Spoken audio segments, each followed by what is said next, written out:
자, 이번 이야기는 시청자 패더님께서 찾아오셨습니다. 패더님의 이야기는 믿고 듣습니다. 바로 만나보도록 할게요. 네, 여보세요. 패더님, 네, 안녕하세요. 늦은 밤까지 이렇게 또 기다려주셔서 다시 한번 감사드리고 사랑합니다. 아, 네, 저도 감사합니다. 네, 사랑한다고 안 해주시네요. 아, 사랑하죠. 아, 저 부끄러워서. 예, 그렇죠, 그렇죠. 자, 네. 오늘 패더님께서 찾아와 주셨고, 오늘 해주실 이야기는 키워드가 따로 있을까요? 오늘은 조금 특별하게 네.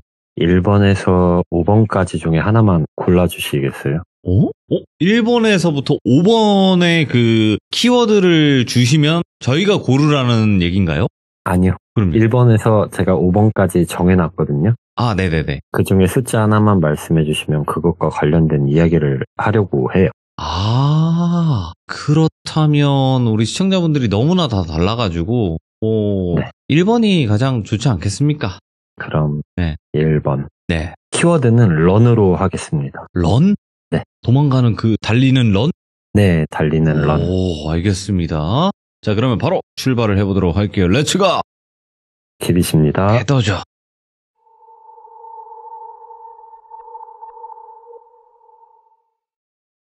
이번에 들려드릴 이야기는 최근에 했던 이야기들보다는 비교적 조금 옛날에 일어난 일을 얘기를 해보려고 합니다. 오, 네, 초등학교 6학년 때로 돌아갑니다.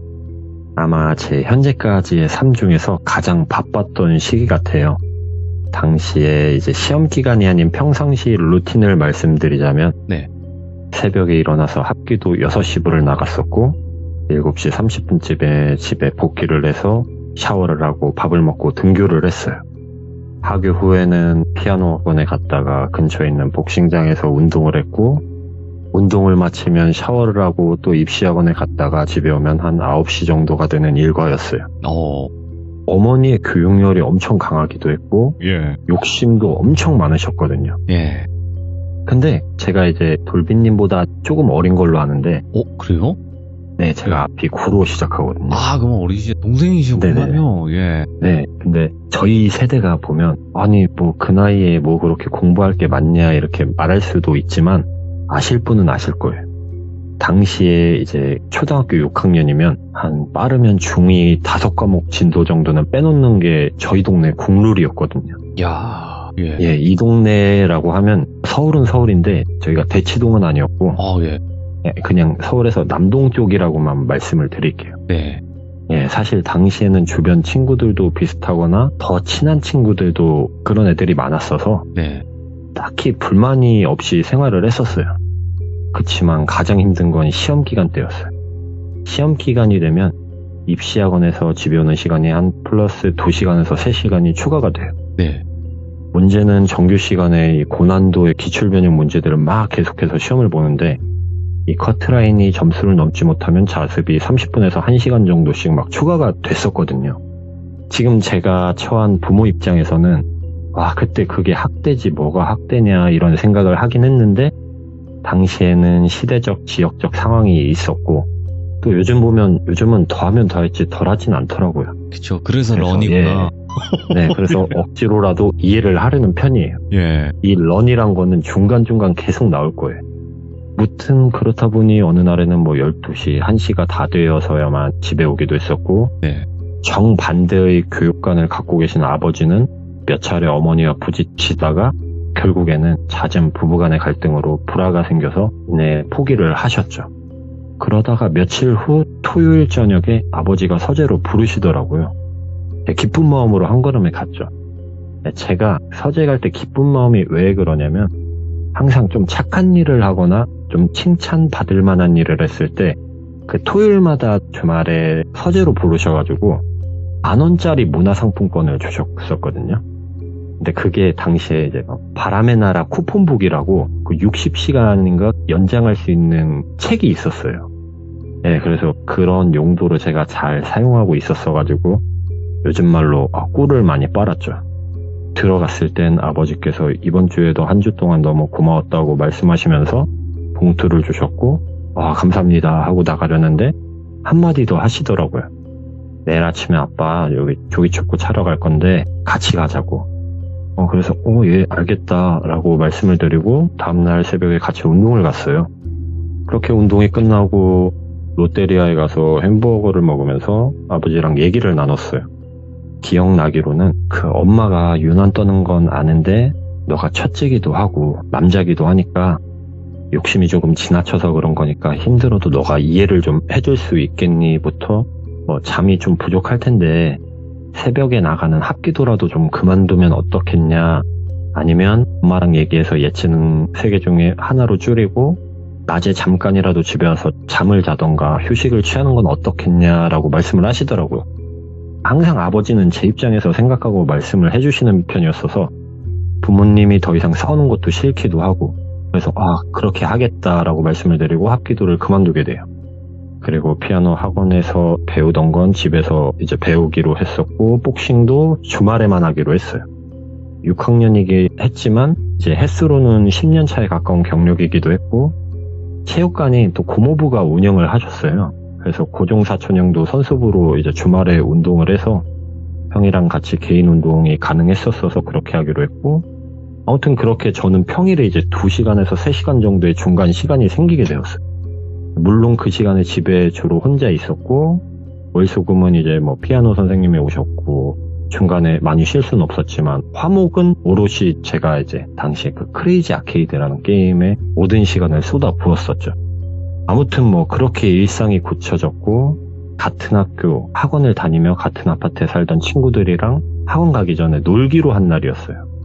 그날 애들이랑 이제 얘기를 하다가 애들이 오락실에 가서 먼저 놀고 있었고, 저는 이제 돈을 가지러 집에 갔었어요.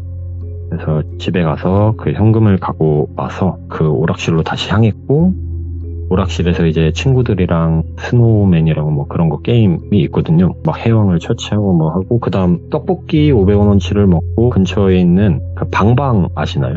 그것도 그때 500원에 30분이었는데 그 네. 방방을 타러 갔죠. 그날따라 사람이 엄청 많더라고요. 그래서 조금 대기를 하고 있다가 이제 한 팀이 내려와서 저희가 올라가서 가방에 있던 그 만화책인데 힙합인가? 그 브레이크 댄스 추는 그런 만화책이었는데 그걸 꺼냈어요. 그것 때문에 애들이 얼마나 나이키 윈드밀 했는데요. 헤드스핀하고. 그쵸. 그래서 방방에 가서 백덤블링도 하고 만화책에 있는 춤도 어설프게 따라하는 신용도 하고 그렇게 놀고 있는데 다른 팀도 다 빠졌고 여자애 둘이 올라오더라고요. 근데 저희랑 비슷해 보이기도 했고 이쁘기도 했어요. 그 나이 때. 그래서 말을 걸었죠. 같이 놀자고. 그러면서 같이 놀고 철망 옆쪽에 이제 주인 아주머니 몰래 저희끼리 암암리에 사용하던 점프대에서 점프하면서 멋있는 척도 하고 술래잡기도 하고, 그렇게 이제 시간이 끝나서 내려가려는데 여자애들이 따라오더라고요. 시간이 남았는데도. 이제 뭐 할 거냐고. 그래서 아직 학원 가기 1시간 정도 남아서 모르겠다라고 하니까 자기들도 시간이 얼마 없는데 같이 놀지예요. 그래서 뭘 할까 생각하다가 학교 놀이터에 가서 놀자고 했죠. 가서 숨바꼭질도 하고 공기놀이도 하고 재밌게 놀다가 헤어지려는데 그 여자 2명 중에 1명이 저한테 이리 와보라고 하더라고요. 그러면서 혹시 너 적을 거 있냐고 물어봐서 그때 제가 학원 노트 한 장을 찢어서 샤프와 함께 건네주었어요. 거기에는 그 친구가 자기 한메일 주소, 지금 다음인데 그때 당시는 이제 한메일 주소와 집 전화번호가 적혀 있었고, 저도 제 노트 한 장을 찢어서 제 메일 주소와 집 번호를 적어 주었어요. 이제 자기랑 메일 친구를 하자고 했고 그렇게 헤어집니다. 그날 학원에 갔다가 집에 가기까지 괜히 마음이 들떠 있었어요. 빨리 가서 메일을 확인해보고 싶더라고요. 4학년 때부터인가 친구들과 당시에 유행하던 그 입체 메일인가? 그런 걸 주고받았었거든요. 그래서 집에 한 10시 조금 안 된 시간에 도착을 해서 올컴을 했죠.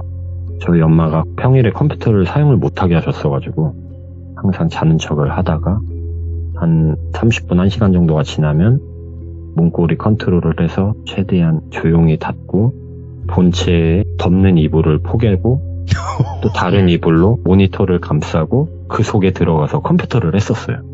이게 당시에 윈도우 XP였는데 이 본체 소리가 지금에 비하면 상당히 컸어요. 그렇죠. 탱크 소리처럼. 네. 그래서 올컴하면 아시다시피 작은 소리도 엄청 크게 들렸고 이 모니터에서 나오는 불빛이 새어나가는 걸 방지하기 위해서 이불을 덮고 사용을 했었죠. 아무도 모르겠네요. 예. 그렇게 메일에 들어갑니다.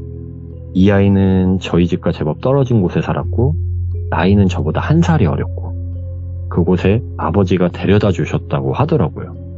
너무 재밌게 놀기도 했고 친해지고 싶다라는 내용이 담긴 메일이었고 당시에 최대한 그 나이 때 할 수 있는 멋져 보일 수 있는 말들과 좀 허세가 가득 담긴 메일을 보냈었던 걸로 기억을 해요. 무튼 그날 이후로 시대 때도 없이 메일을 주고받았고 6학년 말쯤에는 제가 그 애니콜에서 나온 가운데 카메라가 달려서 돌아가는 핸드폰이 나왔었는데 예, 그걸 아버지께 선물로 받았어요. 그리고 이제 막 그 친구한테 메일로 자랑을 했죠. 근데 그 친구도 그 이후로 한 일주일 내로 똑같은 핸드폰을 샀던 기억이 나요. 그래서 둘이 전화도 문자도 정말 많이 했었거든요. 뭐 중간중간 부모님께 막 비기아를 충전을 해주셔야 될 정도로 진짜 많이 연락을 했어요. 그리고 6학년 겨울방학엔 저희 집에도 놀러 왔었고 어느덧 저희 부모님과도 아는 사이가 됐고 후에는 그 친구 덕에 주변에 그 여자아이들과 많이 놀다 보니까 뭐 주변 친구들은 놀림도 많이 받았었죠. 아무튼 그랬던 친구였는데 중학생이 되면서 연락이 뜸해졌고 그렇게 그냥 지나가는 인연이었나 보다 생각해요. 원체 어린 시절부터 제가 정상적이지 못한 생활을 했었기도 했고 그 덕에 철이 빨리 든 게 아니라 나라는 사람은 베이스에 불행함이 깔려있다 라고 인정하고 생활했던 터라 사람 관계에 저도 모르게 그렇게 깊이 새겨 들어가 있던 것 같더라고요. 네. 아무튼 그렇게 몇 년이 지나고 그 친구를 까마득히 잊고 살았죠. 그러다가 제가 예전에 말했듯이 체중으로 갔다가 사고로 인해서 병원 생활을 하다가 졸업을 하고 제가 경기도로 이사를 하면서 일반 고등학교로 전학을 갔을 때예요. 한창 막 이상한 존재들과 꿈 때문에 제가 저 자신을 막 뇌의 일부분이 뭉개져서 어떠한 정신적인 질환이 있다고 생각할 때였어요. 그래도 학교에서 유일하게 친했던 친구 2-3명이 있었는데 그중 한 친구가 아버지가 약사하셨는데 저한테 좋은 말씀을 되게 많이 해주시던 분이셨거든요. 그 약국의 2층에 있는 곳이 친구 집이었어가지고 친구에게 공부도 배우고 같이 이제 당시 뭐 나이대에 즐겨하던 이야기를 하다가 친구 아버지가 올라오셨더라고요. 그렇게 뭐 좋은 말씀 한가득 듣고 이렇게 나와서 집에 갔죠. 거기서 저희 집까지 걸어 한 40분 정도 걸렸었거든요. 근데 제가 그 당시에 대중교통을 못 탔어요.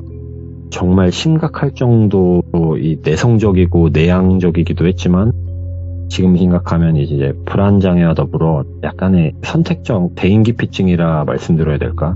아무튼 그런 정신 상태였었기 때문에 걸어 다녔어요. 지금은 이게 습관이 돼서 제가 출장을 갔다가 조금 이른 시간에 도착을 하면은 서울역에서 제가 반포대교를 걸어오거든요. 그 정도로 지금은 뭐 한 7-8km는 걷는 게 일상화가 돼 있는 상태라 무튼 그렇게 한참 걷고 있는데 반대편 인도에서 아까부터 신경이 계속 쓰이더라고요.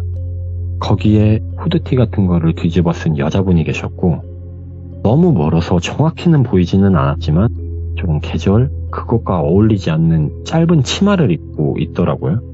그래서 귀신은 아닌 것 같고 사람인가? 모르겠다 그냥 갈 길 가자 라고 생각하고 계속 걸었죠. 후로 한 10여 분을 걷는 동안에도 계속 같은 방향으로 가는 게 조금 꺼림직하더라고요. 그래도 무튼 그렇게 집에 들어왔고 별달리 크게 다른 생각은 못했어요. 근데 하지만 그 후로 몇 차례씩 그 여성이 보이더라고요. 항상 저를 의식하듯이 거리를 유지하는 것 같은 느낌으로. 그래서 어느 순간부터 제가 오히려 그 여자를 많이 의식하게 되는 상황이 됐죠. 그 옷차림이 진짜 신기한 게 항상 비슷했어요. 그 푹 뒤집어 쓴 검정 후드티에 약간 프린팅만 달라진다고 해야 되나? 그리고 그 짧은 치마는 항상 똑같았고 그리고 그 여자들이 신는 뭐 구두인지 부츠인지 모르겠는데 그 당시에 조금 유행했던 건지 그런 거를 신고 있었어요. 이게 왜 자꾸 보이지? 다음에 한 번 더 보이면은 진짜 한번 따라가 보자 라는 생각을 갖고 이제 지내던 중에 또 보는 거예요.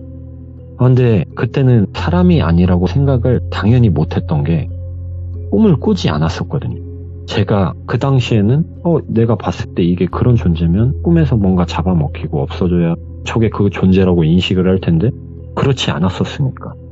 그렇게 그 여자를 본 지도 한두 달이 되어가던 쯤에 시험 기간이라고 친했던 이 친구들과 독서실에 갔을 때였어요. 시간이 늦어서 그때 친구들은 좀 먼저 일어났고 저는 엄마의 전화에 12시가 조금 안 돼서 나갔죠. 그렇게 나가서 한참 걷고 있는데 저기 멀리 앞쪽에 대충 입은 옷 정도만 구별할 수 있는 거리에 그 여자가 보이더라고요. 근데 이게 내가 매일 다니는 시간도 다른데 그 시간마다 이렇게 보인다는 건 진짜 저를 어떻게 제가 무슨 타켓이거나 저에게 뭔가를 알리려고 하나 아니면 나한테 무슨 말을 하고 싶어 하나 그런 생각을 갖고 있었어요. 그래서 오늘은 따라가보자. 근데 조금 특이했던 게 평상시처럼 저를 약간 힐끔힐끔 쳐다보는 느낌이 아니었고 뒤에 제가 있다는 걸 모르나 싶을 정도로 앞만 보고 걷고 있었고 평상시와 조금 걸음이 달라 보였어요. 약간 비틀비틀 걷는다고 얘기해야 되나? 그래서 또 한편으로 이 동네 주민인데 우연히 자주 마주쳤을 뿐인 거지 내가 괜히 오해를 하는 건 아닌가 했지만 그래도 사람이 느낌이란 게 있잖아요. 이거는 그래도 느낌이 너무 안 좋다. 한번 따라가 보자 해서 따라가게 돼요. 거의 20m쯤 따라왔다고 생각했을 때 옆쪽 골목길로 들어가더라고요. 여기서 잠깐 멈칫하긴 했어요. 이게 어둑어둑한 골목길을 따라가기엔 조금 두려움이 앞섰었고 그렇지만 제 닉값을 해야죠. 당시에 취미로만 하긴 했지만 나름 타이틀도 있었고 고등학생 때 가장 또 뜨거울 나이니까 저 여자가 예상 행동 범주를 머릿속으로 이미지 트레이닝을 하면서 이런 상황엔 이렇게 제압해야지 저렇게 제압해야지 라며 따라 들어갔죠. 근데 골목을 들어서니까 생각보다 그 안에 또 갈래길로 골목길이 엄청 많더라고요. 이게 좁고 깊은 골목은 아니고 그 동네는 이 빌라 같은 것들이 많이 들어서기도 했고 예전에 지어진 주택들이 밀집해 있던 지역이었거든요. 예. 그러면서 자연스레 형성된 골목 같은 느낌이었어요. 차가 한두 대가 간신히 지나다닐 정도의 그런 골목인데 저는 이렇게 가면서 좌우 이렇게 두리번 거리면서 이 여자가 어디로 갔지 찾아보고 있는데 한 세 번째 골목쯤 갔을 때 오른쪽 골목길 끝에 가로등 아래에 그 여자가 주저앉아 있더라고요.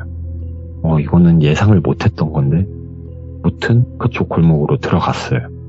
그리고 근처에 다다라서 얘기를 할까 말까 그냥 지나칠까 다시 돌아갈까 하다가 얘기해보자. 저기요 혹시 저한테 무슨 하실 말씀 있냐고 물어보려는 순간 여자가 고개를 드는데 그 순간 그냥 미친 듯이 뒤로 뛰었어요. 이게 아저씨였어요. 그러니까 분명히 그 전에 보던 여자와 똑같은 복장을 했고 그냥 다른 사람일 수가 없어요.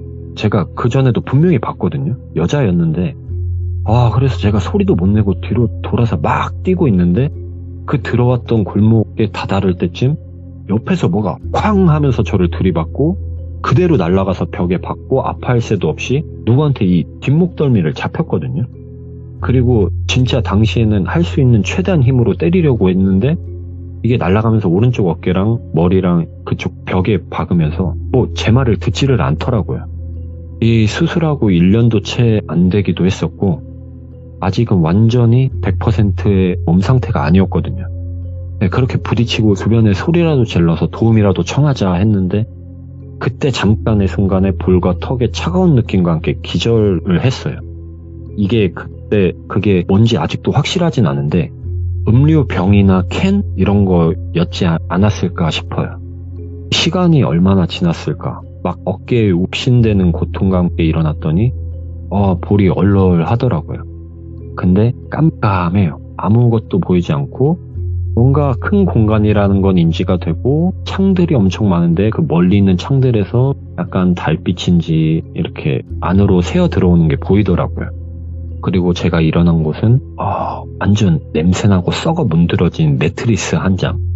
그 위에 제가 누워 있었고 이게 뭐지? 상황이 이해도 안 되고 말로만 듣던 인신매매 집단인가? 그렇게 죽으려고 할 때는 살더니 역시 내 팔자 고통스럽게 죽나 보구나 라고 생각하고 있는데 발자국 소리가 멀리서 들리더라고요. 네. 근데 이 빈집에 가구 하나도 없을 때 소리가 울리듯이 그렇게 콩콩콩 울리는데, 이게 철제 계단 같은 걸 밟고 내려오는 건지 올라가는 건지 모르겠는데 그런 소리가 들리더라고요. 그리고 뭔가 스위치를 켜는 소리가 났고, 진짜 높은 천장 위로 한 6개, 8개 뭐 군데군데 설치된 노란 불빛들이 엄청 연하게 켜졌고, 예. 그 사이에 막 이쪽 저쪽 둘러다 보니까 규모가 그렇게 크진 않은 공장 같더라고요.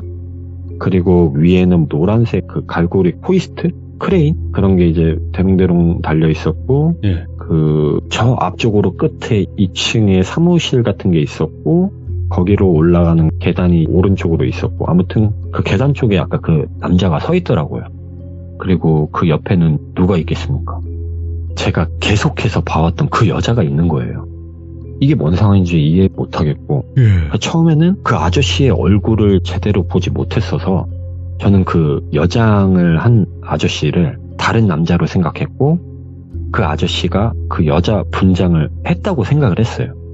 아무튼 저를 이미 때리고 납치까지 했는데도 불구하고 어디를 묶어두거나 그러질 않았었어요. 저를.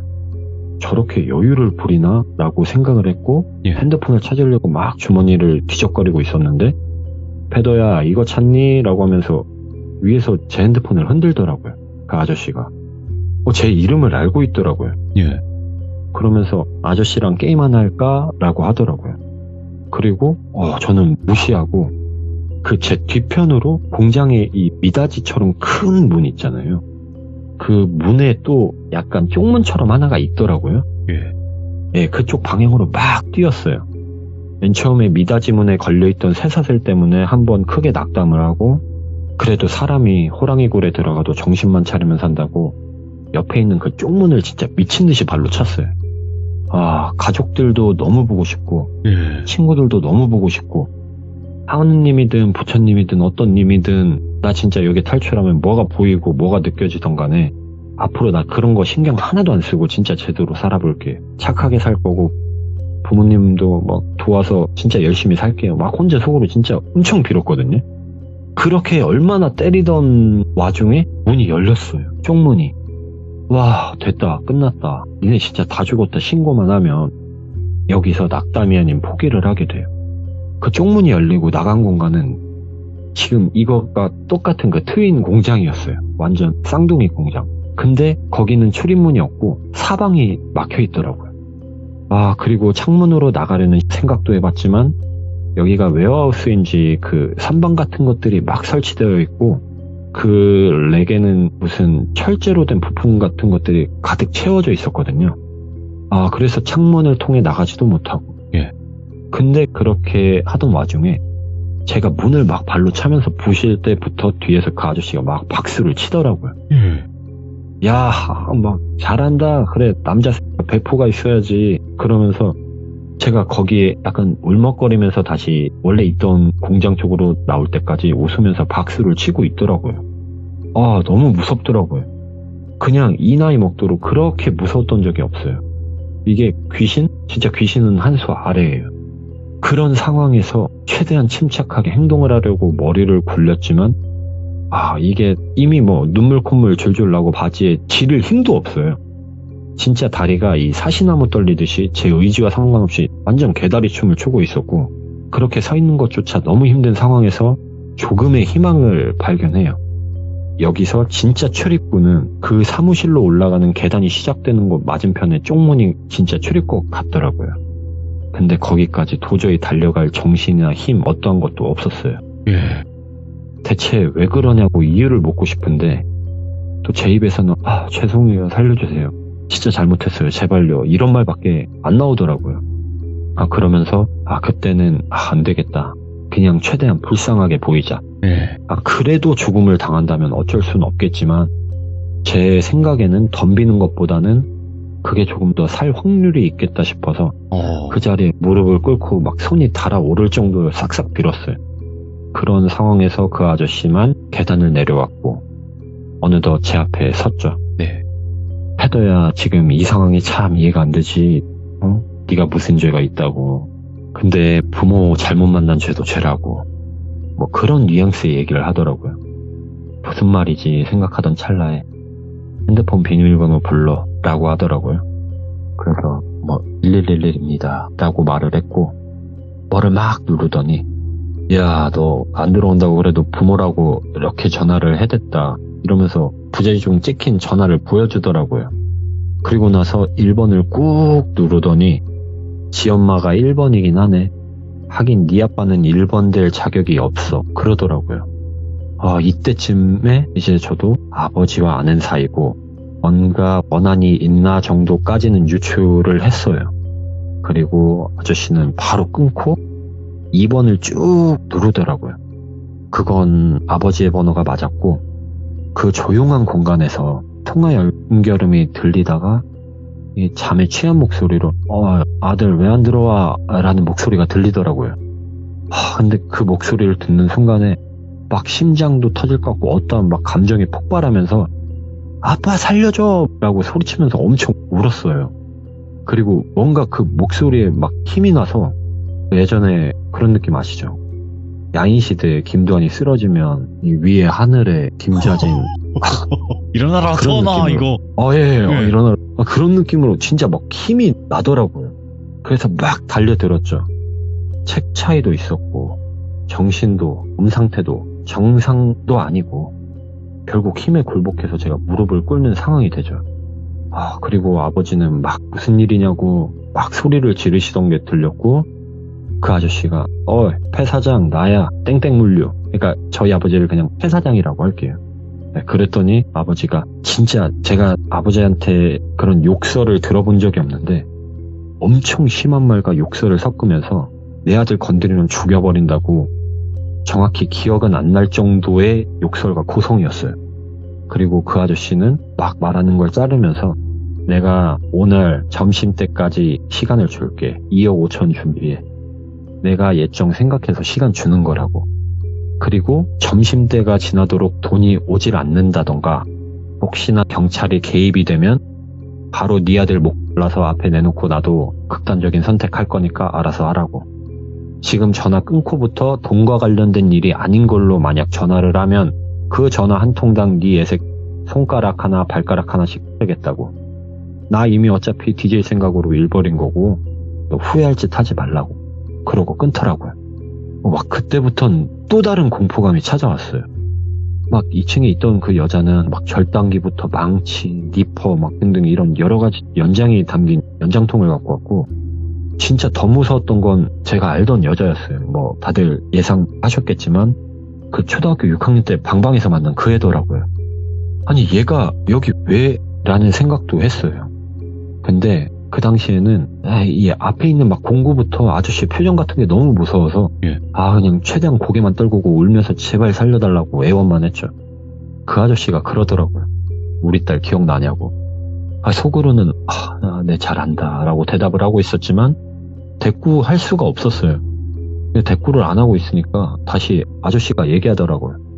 아저씨는 버르장머리 없는 거 진짜 못 참는다고. 그래서 막 떨리면서 막 네 안다고 예전에 저랑 친했던 친구였다라고 말을 했어요. 그랬더니 막 깔깔깔 또 웃더라고요. 그 상황에서. 그러면서 그래 이 새끼야. 네 아빠랑 내가 사업만 잘 됐어도 잘하면 네가 내 사위가 됐을 건데 참 어쩌다 이 지경까지 온지 모르겠다고. 네 아빠가 다 말아먹는 바람에 거리에 나앉게 됐다. 대충 그런 내용을 갖고 얘기를 하시더라고요. 그 여자애는 아무 미동도 없었고 중간중간 대답하면서 슬쩍슬쩍 봤었거든요. 혹시나 만화나 영화처럼 정신 차리고 나를 도와줘서 탈출을 해줄 수 있지 않을까. 진짜 유치하지만 엄청 무서운 상황에서 그런 생각까지 하게 되더라고요. 하지만 전혀 그럴 생각 없어 보였고 그리고 아저씨가 내 딸이 네 아빠 때문에 하던 것도 다 접고 학교에서 친구들도 다 잃고 내가 그것 때문에 너를 얼마나 찾았는지 아냐고. 내 자식 피눈물 나게 했으니까 아저씨가 이 정도 해도 너는 이해해라 그러더라고요. 그냥 네 거리기만 했어요. 그러던 중에 아저씨가 그 공업용 커터칼을 꺼내서 드르르 이렇게 나를 꺼냈다 넣었다 하더라고요. 너 어차피 위에는 한 번씩 박살 났다면서 그러더라고요. 그러면서 너 아저씨가 아킬레스건 하나 떼면 평생 아저씨 생각하겠지? 그러더라고요. 그래서 아니라고 진짜 기다려달라고 저희 아빠 분명히 돈 갖고 오신다고 막 그랬는데 막 상관없다고. 어차피 돈은 어차피 우리가 받아야 될 돈이고 그건 우리 딸 미래를 위한 보험이고 나는 어차피 돈이랑 상관없이 너 죽이고 나도 죽을 거다라고 얘기를 하더라고요. 진짜 막 너무 무섭더라고요. 이게 눈앞에 칼이 왔다 갔다 거리고 계속 드르륵 거리니까 그렇게 막 겁도 주고 저는 울고 살려달라 빌고 이렇게 계속 반복되다가 나중에는 너무 울어서 눈물도 안 나오고 이제 이 상황을 인정을 해버린 거죠. 이게 무서웠던 칼도 약간 무덤덤해지기 시작했고 그때 알았어요. 이 사람이 포기를 하면 이렇게 되는구나. 그냥 그때부턴 대답도 안 했어요. 속으로 그래 X라면 X라 모르겠다 그러고 있는데 전화가 왔어요. 그 새벽에. 역시나 아버지였고 돈 갖고 밖에 왔으니까 문 열으라고 그 소리가 딱 들리더라고요.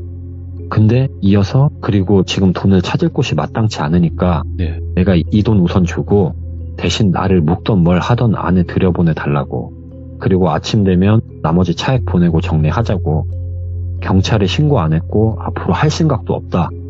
대신 애만 멀쩡하게 보내줘라. 걔 멍청한 애도 아니고 이렇게까지 이야기했는데 신고 안 할 거다. 이런 식의 대화였어요. 이제 당시에는 잘 기억은 안 났는데 제가 이건 아버지한테 들은 내용이거든요. 근데 그 아저씨는 막 방금 전까지 뭐라도 할 것처럼 보이더니 이렇게 준비할 수 있으면서 왜 계속 기다리라고만 했냐고 막 소리를 지르면서 같은 부모 입장으로 생각해 보라고. 당신 때문에 내 딸이 이런 상황이 되었다. 이건 뭘로 보상을 받냐. 막 그렇게 화를 내셨고 보통 아버지는 뭐 계속 미안하단 말만 했어요. 그리고 아저씨가 문을 열어주러 나가시더라고요. 그쪽 출입구 쪽으로 가다가 갑자기 돌아오시더라고요. 어느새 기다림에 지친 아버지는 그 아저씨가 돌아오는 동안 공장이 울릴 정도로 밖에서 문을 흔들고 발로 찼고 아저씨는 제게 와서 근데 아무래도 이렇게 그냥 보내주는 건 힘들다면서 커터칼을 또 드르륵 거리더니 일어나라고 또 위에 우통 잡고 올려보래요. 근데 안 할 수가 없었어요. 뭔가 일을 당할 것 같은데 더 큰 일을 막기 위해선 그냥 시키는 대로 해야죠. 그래서 들자마자 커터칼로 제배를 쳤죠. 그 뛰는 순간 사실 좀 신기한 건데 통증 같은 거는 없었어요. 너무 놀래서 그런 건지 뭔진 모르겠지만 아무튼 너무 놀랬어요 진짜. 그래서 이거 죽겠다. 가만히 있다가 이 사람 여기도 찍었으니까 다음엔 더 심한 짓도 할 수 있겠다라는 생각이 들어서 막 뛰었어요. 진짜 그 출입구 쪽으로 뭐 아무런 생각도 없이 그냥 뛰기만 했어요. 그 칼만 안 빠지게 잘 잡자 그 생각을 갖고. 그리고 거기에 갔을 때는 문이 진짜 지금 생각해도 짜증나는데 문이 정말 간단하게 잠겨 있었어요. 그냥 옆으로 한 번만 반칸만 돌리면 그게 풀리는 거더라고요. 그걸 풀고 나갔죠. 그리고 아버지에게 안겼고 아버지는 들고 오신 그 돈가방을 던지고 저를 안고 울면서 막 달리시더라고요. 다행히 커터칼도 종류가 많잖아요. 막 돌려서 고정할 수도 있고. 근데 그런 커터칼이 아니었거든요. 그래서 제 배를 찌르면서 어느 정도 칼심이 밀리면서 덜 들어갔고 이게 내장까지 닿진 않았더라고요. 그래서 아무튼 그 칼을 잡고 뛰면서 위아래로 흔들리면서 주위가 좀 더 찢어졌고 아버지가 또 들고 뛰면서 조금 더 찢어진 것 같더라고요. 그래서 당시에 이제 수술이라고 말했는데 막 그런 수술은 아니었고 그냥 처치받고 봉합도 했고 길진 않지만 짧은 시간 동안 이제 병원 생활을 좀 했어요. 그렇게 이 납치 사건에 관련된 이야기는 끝이 나는데 그리고 그 아저씨는 저희가 병원으로 올 때 아버지가 신고를 하셨는데 현장에서 바로 체포가 되었고 자리를 이탈하지도 않고 거기서 순순히 자백을 하고 갔다고 들었어요. 그리고 그 여자아이는 형사처벌을 받진 않고 먼 곳으로 이제 친척에게 갔다고 들었고 제가 아버지가 사업하다 큰 부도를 앉았다고 말씀을 드렸었는데 그때 저희 아버지 때문에 협력업체 3군데에서 이제 좀 많은 피해를 입으셨었거든요. 근데 그 빚을 다 갚긴 갚았어요, 결과적으로는. 그리고 생각보다 오래 걸리진 않았어요. 하지만 피해자 입장에서는 또 하루하루가 1년 같았을 수도 있고 어쨌거나 저쨌거나 우선 그때 그분들에게는 아버지를 대신해서 정말 죄송했다고 말씀을 드리고, 현재는 그 나머지 두 업체 대표님들과 아버지는 지금 또 비슷한 관계를 유지하고 계세요. 네, 그래서 예전처럼 잘 지내고 계시고, 그 아저씨 딸 입장에서 생각해보면 정말 죄송하기도 하고 안타깝기도 하더라고요. 물론 저한테 그런 몹쓸 짓을 했지만, 네. 근데 이게 이렇게 모든 게 끝나면 시원하겠죠. 네. 근데 제 팔자 이쯤 되면 아시잖아요. 네. 제가 현재 이사 준비 중이거든요. 예. 예, 제가 좀 이사를 가려고 준비 중인데, 이 앨범이 지금 창고에 들어가 있어서 그런데 제가 조만간 돌비님한테 사진을 몇 장 보내드릴 거예요. 이거과 관련된 건데, 예. 뭐냐면 제 결혼 사진에 그 여자가 있어요. 그게 고등학교 때 겪은 일이고 거의 결혼까지는 10년까지는 아니지만 7, 8년 동안 아무런 연락도 없었고 마주친 적도 없었고 그 여자가 살았는지 죽었는지도 모르거든요. 예.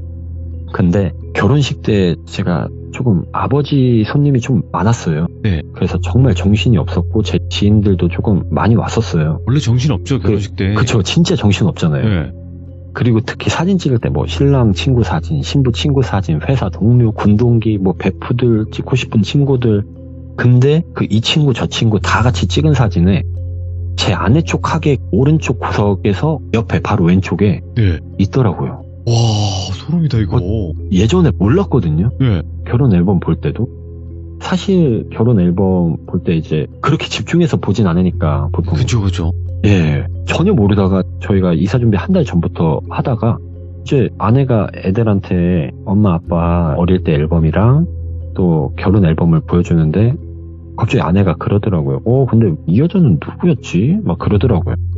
왜냐면 아내가 모르는 여자가 거기 있을 확률은 제로거든요. 그렇죠. 왜냐면 제 하객으로 가족을 제외한 여자는 딱 6분 오셨는데 다 아내가 알고 있는 사람들이었거든요. 네. 그래서 자기 전 여친 아니냐고 막 장난을 치더라고요. 그래서 누군데 하고 갔는데 그 여자더라고요.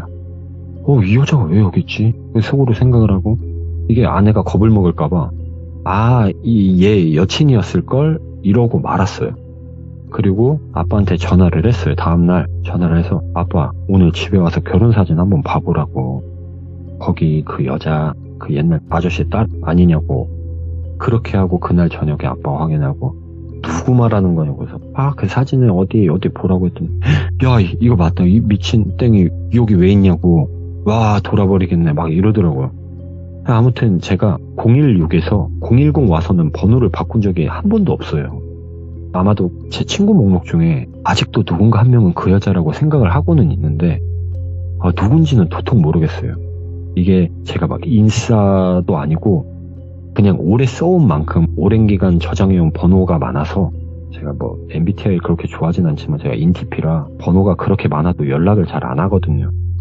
카톡 프로필에 사진 없으면 누가 누군지도 잘 모르고 카톡도 솔직히 말씀드리면 돌비님 때문에 그나마 요즘에 많이 확인하는 편이고 예. 사실 업무 관련된 것도 사람들이 답답해서 문자로 많이 주거든요. 결과적으로 지금도 오늘도 내일도 저는 제 프로필을 보며 아빠의 복수를 준비하진 않을까 하는 마음과 함께 오늘도 카톡 프로필을 의미 없이 둘러보게 돼요. 네, 이상입니다. 자, 이거는 제가 왜 패더님에게 이 사연을 듣고 나서 말씀을 드리고 싶었던 게 뭐였냐면 이게 굉장히 트라우마로 남을 수 있는 얘기거든요. 아무리 어릴 적 이야기라고 하더라도. 그쵸. 네. 근데 이 이야기를 그래도 지금에서야 좀 담담하게 풀어낼 수 있다라는 거. 네. 그때가 와서 정말 다행이긴 하지만 그래도 쉬운 이야기가 아니었을 거라고 생각을 해요. 그것도 그렇고 네. 사실 이 얘기를 아예 빼버릴까 했던 게 예. 혹시나 저번 변남이처럼 뭐 따로 또 어떠한 저희 집 같은 건 모르겠지만 또 모르는 거니까 사람 일을 그래서 얘기를 안 하려다가 돌비님께서 1번을 뽑아주시는 바람에 이제 이 얘기를 하게 됐죠. 네, 너무 충격적입니다, 진짜로. 그러니까 그 패더님의 이야기를 들어보신 분들은 아시겠지만 이분 도대체 어떤 삶을 사신 거야? 이렇게 얘기가 나올 수밖에 없어요. 저는 정말로. 항상 좋음 뒤에 엄청난 힘듦이 찾아요. 쉽게 말씀드리면 한국 와서도 작년에 제 전 재산을 잃은 것도 있었고 사기를 당해서 네. 또 그렇게 모든 걸 다 앗아갔다가도 뜻하지 않게 또 뭐가 생기고 예. 그래서 또 행복하게 지내다가 또 어떤 일 이게 항상 똑같아요. 항상 유하게 흘러가는 법이 없고 예. 그래서 아이고 그래도 오늘 이렇게 이야기를 들려주시고 나서 더 한결 가벼워지셨으면 좋겠습니다. 저는 네. 그리고 절대 패더님의 잘못이 아니니까요. 그죠? 예. 네, 아이고 오늘도 이야기 이렇게 전달 잘 해주셔서 감사드리고요. 다음번에도 다른 이야기로 찾아와 주시기 바라겠습니다. 감사합니다. 네, 감사합니다. 네. 혹시 시청자분들 중에서도 누군가에게 말하지 못했던 그런 트라우마가 있을 법한 현실 공포 이야기를 겪으신 분들이 분명히 계실 거라고 생각을 합니다. 여러분들이 괜찮아지실 때 그리고 누군가에게 이야기를 했을 때 조금이나마 그 트라우마나 그런 아픔이 줄어들 수 있다면 언제든지 저희 또 돌비 공포 라디오는 열려 있으니까요. 사연 신청 부탁드리도록 하고요. 이번 이야기는 역시나 믿고 듣는 패더님의 이야기였습니다. 감사합니다.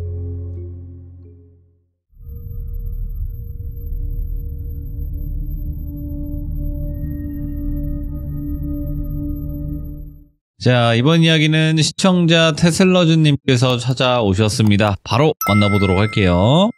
안녕하십니까, 돌비님. 아이고, 반갑습니다. 잘 지내셨나요? 네, 아이고, 테슬러즈님 오늘 또 이렇게 찾아와 주셔서 감사드려요. 되게 오랜만이네요. 네, 아이고. 몸은 좀 어떻게 건강하십니까? 어떠십니까? 아이고, 아시면서 그러세요. 네. 항상 오래 사셔야 예. 사장님께서 오래 사셔야 네. 저희 돌비 염정과 돌비 엔터가 영원하니까. 항상 건강. 네. 자, 아이고, 감사합니다, 테슬러즈님. 네네네. 네. 항상 이렇게 목소리를 들으면 기분이 좋아지는 그런 게 있어요. 네. 또 힘이 그렇게 납니다. 말씀하시니까. 네.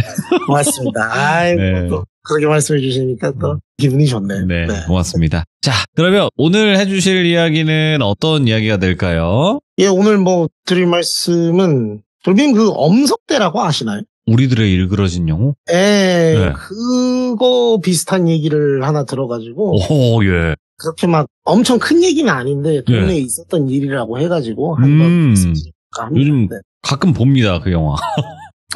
그렇죠. 영화. 제가 그 세대죠. 예, 맞습니다. 가끔 맞습니다. 요즘 유튜브에 검색하면 나오긴 해서 보긴 하는데, 아무튼, 그럼 어떤 엄석대가 있을지 바로 출발을 해보도록 하겠습니다. 렛츠가! 길이십니다. 테슬러즈예요!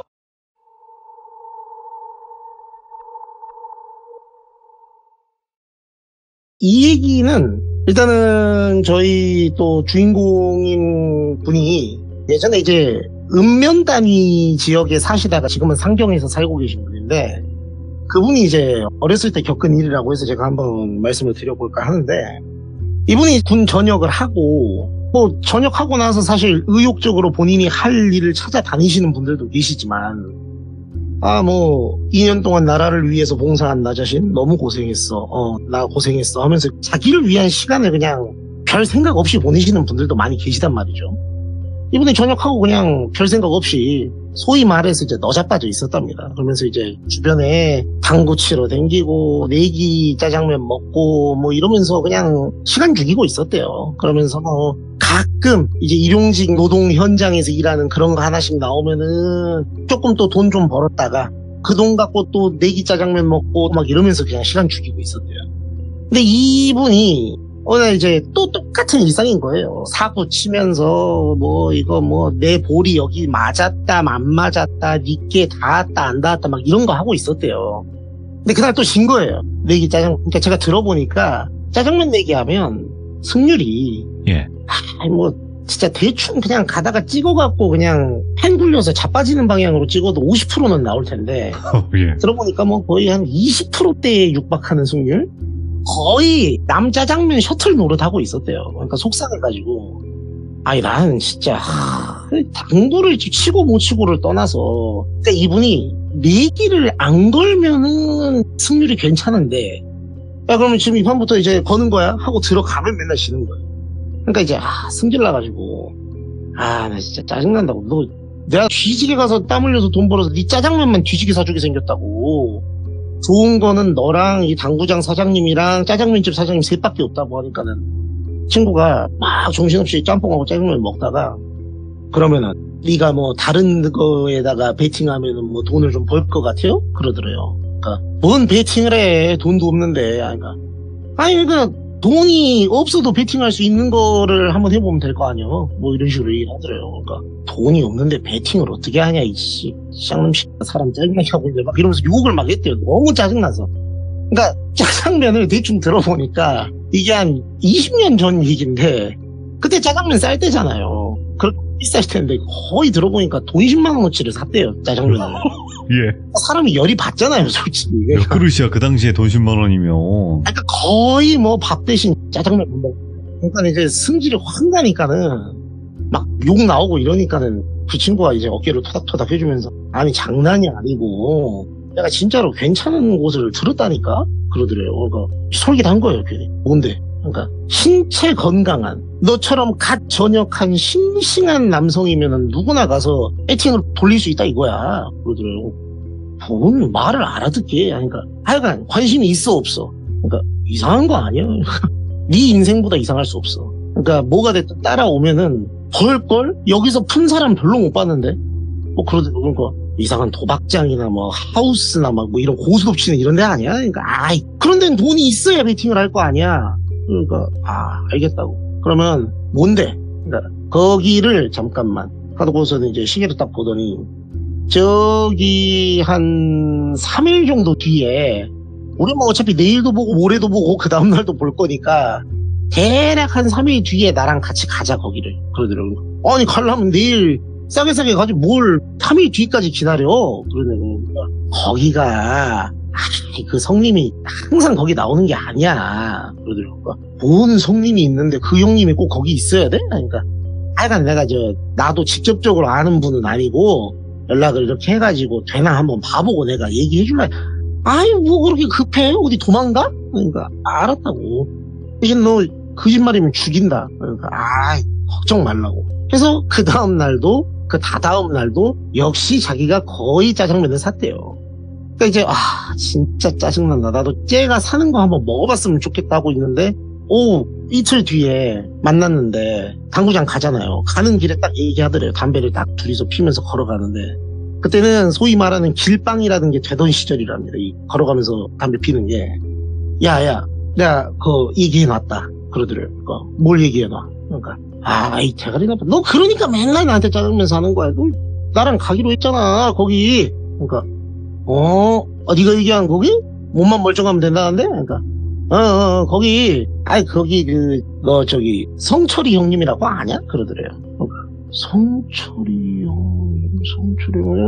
근데 그 지역 사회가 그렇게 막 넓은 편이 아니기 때문에 직접 아는 거 아닌데 건너서 들어본 것 같더래요. 그래서 어서 지나가다 들어본 이름이라고 하니까 그 형님이 거기서 뭐 저기 아지트 마냥 꾸려갖고 뭐 한 데가 있는데 놀러 가는 데야. 근데 뭐 들고 갈 필요도 없어. 그러더라고. 그거 이해가 안 된다. 너 나 뭐 뺄라는 거 아니야? 나 몸에서 뭐 이렇게 끄집어 내려는 거 아니야? 막 이렇게 물어보더라고. 그럼 내가 미쳤다고 친구인 너를 그런 데에 데리고 가겠냐고. 그런 거 아니라고. 그건 알았어. 뭐 어딘데 하니까는 거가 조금 많이 들어가야 돼. 그래갖고 내일 저기 우리 아는 형님이 국민 우주 명차 있지 않습니까? 티코라고. 그걸로 이제 셋이 같이 타고 가기로 했어. 하니까 막 이제 웃으면서 티코가 남자 셋이 타면 굴러가긴 하냐 막 이런 식으로 얘기하면서 이제 약간 반신반의 좀 이상하다 싶긴 했는데 워낙 오래 본 친구래요. 그러니까 뭐 초등학교, 중학교, 고등학교 다 같이 나온 친구라서 얘가 내 불알인데 뭐 별일 있겠나 싶어서 이제 같이 갔답니다. 그래서 가는데 티코 타고 가면서 이제 또 그 데리고 가는 형님이 있잖아요. 그러니까 또 형님 감사합니다. 그러니까는 너 저기 뭐 어디 누구 집 아들 누구라며 막 이런 식으로 이제 다 아는 거예요. 서로 건너. 그러니까 맞다고. 그러니까 나 뭐 이 얘기는 대충 들었는데 너 이 새끼 왜 맨날 짜장면에 삥 뜯기냐 막 이러더라고. 소문 내놨네 이 새끼가. 이제 즐겁게 왁자지껄 웃으면서 갔답니다. 그러다가 도착을 딱 하니까 되게 오래된 폐창고 건물 같은 거 있잖아요. 요새 흔히 얘기하는 인스타 갬성 해체주의 카페 같이 생긴 그런 좀 철골 구조의 폐창고 뭐 이런 거 같은 게 있더래요. 그래갖고 가니까는 거기 앞에 차가 몇 대 세워져 있고 상당히 이제 좀 그 읍면 이런 데에서도 멀리 들어가는 데 있더래요. 그래서 이런 동떨어진데 이런 데가 있었구나. 나도 여기 꽤 오래 살았는데 이런 데는 처음 와봤네 싶어서 이제 들어가려고 하니까는 앞에 큰 철제 슬라이딩 도어가 있더래요. 근데 그게 그냥 큰 게 아니고 진짜 큰, 그러니까 사람이 한두 명 이렇게 밀어가지고는 안 밀릴 것 같은 그런 사이즈였대요. 그러니까 이분이 딱 도착을 하니까 미는 게 아니고 전화를 하더래요. 전화를 해가지고 예, 저기 여기 어젠가 그젠가 하여간 얘기한 애들 왔는데 뭐 이러더래. 그러니까 안에서 뭐라 했나봐요. 그러니까 하고 딱 끊어요. 그러니까 형님 뭐 어떻게 된 거예요? 그러니까 있어 봐봐 하더니 저기 뒤쪽에서 사람이 이렇게 돌아서 나오는 거예요. 건물 뒤편에서. 그러니까 딱 나오면서 형님 안녕하세요 하면서 그 티코 운전해준 형한테 인사를 하는 거예요. 나온 사람들이. 그러니까 네네 하면서 반갑다고 이제 저기 데리고 온 친구랑 이 남자분이 주인공이 같이 얘기를 하니까 티코 운전해서 오신 분이 빨리 좀 나오지 저 더워 죽겠구만 뭐 이렇게 늦게 나오냐고 하니까 저 뒤쪽으로 나오더라 그랬다고. 그러니까 이문 이제 안 쓰기로 한 거? 그러니까 마치 여기 여러 번 와본 사람처럼 얘기를 하더래요. 그러니까 이문은 한번 열었다 닫았달라면 힘들기도 하고 그냥 여기 완전 아무도 없는 것처럼 그냥 놔두기로 했다고. 뒤쪽으로 오시라고 해서 저 뒤쪽으로 한참 돌아 들어가니까 그쪽에 좀 사람 들어갈 것 같은 조그만한 문이 있더래요. 근데 그 문은 뒤쪽에 산자락을 바라보고 있어가지고 여기 구조를 진짜 아는 사람이 아닌 이상은 지나가다 보면은 그냥 진짜 버려진 폐창고예요. 누가 봐도. 그 돌아가고 이제 들어가니까는 깜짝 놀랐다. 안에 사람이 되게 많더래요. 생각보다 한 20명 정도 사람들이 바글바글 하니까는. 근데 보니까는 신기한 게 이렇게 술을 까갖고 술을 먹고 있는 사람들도 있긴 한데 뭔 정사각형 모양의 테이블이 하나 있는데 그게 누가 봐도 뭐 이렇게 안주 올려놓고 술 마시는 용도가 아니에요. 왜냐면 그러기에는 너무 좁아요. 이게 정사각형 모양이. 그래서 이게 뭔 테이블이지 했는데 저기서 누가 거들먹거리면서 다 걸어오더래요. 그러니까 다들 저기를 보면서 인사를 하더래요. 형님 안녕하십니까? 아닌가 탁탁탁 걸어오는데 그분이 이제 성철이 형인 거예요. 그래서 이 형님이 딱 걸어오면서 아이고 왔어요 하면서 이렇게 되게 구수하고 반갑게 인사를 해주더래요. 근데 사람이 생긴 건 되게 무섭고 위압감 있게 생겼는데 되게 위트 있는 사람인가 보다. 그래서 형님 안녕하세요 저 누구 친구 누구입니다 이렇게 하니까 얘기 많이 들었다고 너 앞으로 뭐 자주 놀러 오려고 뭐 이러더래요. 그러니까 자기는 이제 들은 게 없잖아요. 하고 있는데 옆에서 그 데리고 온 친구가 푹푹 이렇게 찔러드려요 자기를. 그렇다고 대답하라는 거죠. 그러니까 예 형님 저도 이제 자주 뵙겠습니다. 그러니까 그 동네가 이제 시골이든 뭐 읍면이든 동네가 예를 들어 3개가 있다고 해보면 A 동네, B 동네, C 동네가 나란히 있는 거예요. 근데 그 중에서 이 성철이 형은 A 동네 출신이고 이 지금 주인공하고 그 짜장면 친구는 C 동네 출신이고 티코 운전해서 온 이 형님은 B 동네 출신인 거예요. 그러니까 이제 저희가 약간 군대로 치면 이 ABC 동네는 같은 대대기는 한데 서로 다른 중대인 거예요. 그러니까 약간 연합체 개념이긴 한데 건너면 아는데 같은 완전 동네는 아닌 그런 느낌? 그래갖고 이제 가서는 자주 오겠습니다. 그러니까 그래 우리 여기 ABC 동네 다 해봤자 몇 명이나 된다고 우리가 자주 보고 이렇게 친목도 다지고 응? 안 그래? 하면서 이제 막 웃으면서 얘기하는데 앉아봐봐 일단. 그래서 그 옆에 소파 같은 게 있더래요. 그리고 참 겉은 흐름하게 생겼는데 안에 별의별 게 다 있더래요. 뭐 냉장고도 있고 어서 전기 배선을 끌어와가지고 그럴싸하게 해놓고 뭐 소파랑 이것저것 해놓고 살고 있더래요. 그래서 근데 형님 여기는 어떻게 형님 건가요? 이 건물이? 그러니까 내 거는 아니고 우리 아버지가 예전에 양말 공장을 하셨어.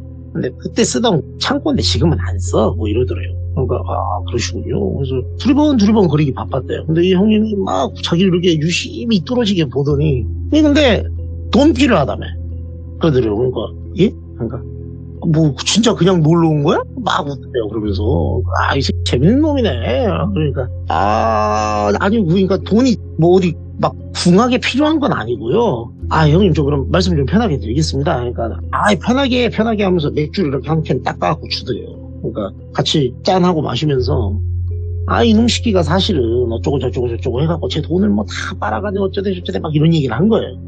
그러니까 이제 이 성철이 형이 듣다가 뭔 얘기인지 알았어. 그러니까 돈 필요한 거잖아. 뭔 말을 그렇게 길게. 그러니까 그냥 여기 베팅 하는 게 있다고 막 그렇게 얘기를 했대요. 쭈뼛. 그러니까 이제 성철이 형이 듣다가 베팅? 와, 그렇지. 이것도 베이팅이지. 맞네. 하면서 짜장면 친구를 보면서, 이 새끼 말 재밌게 하네, 이거. 막 그러더래요.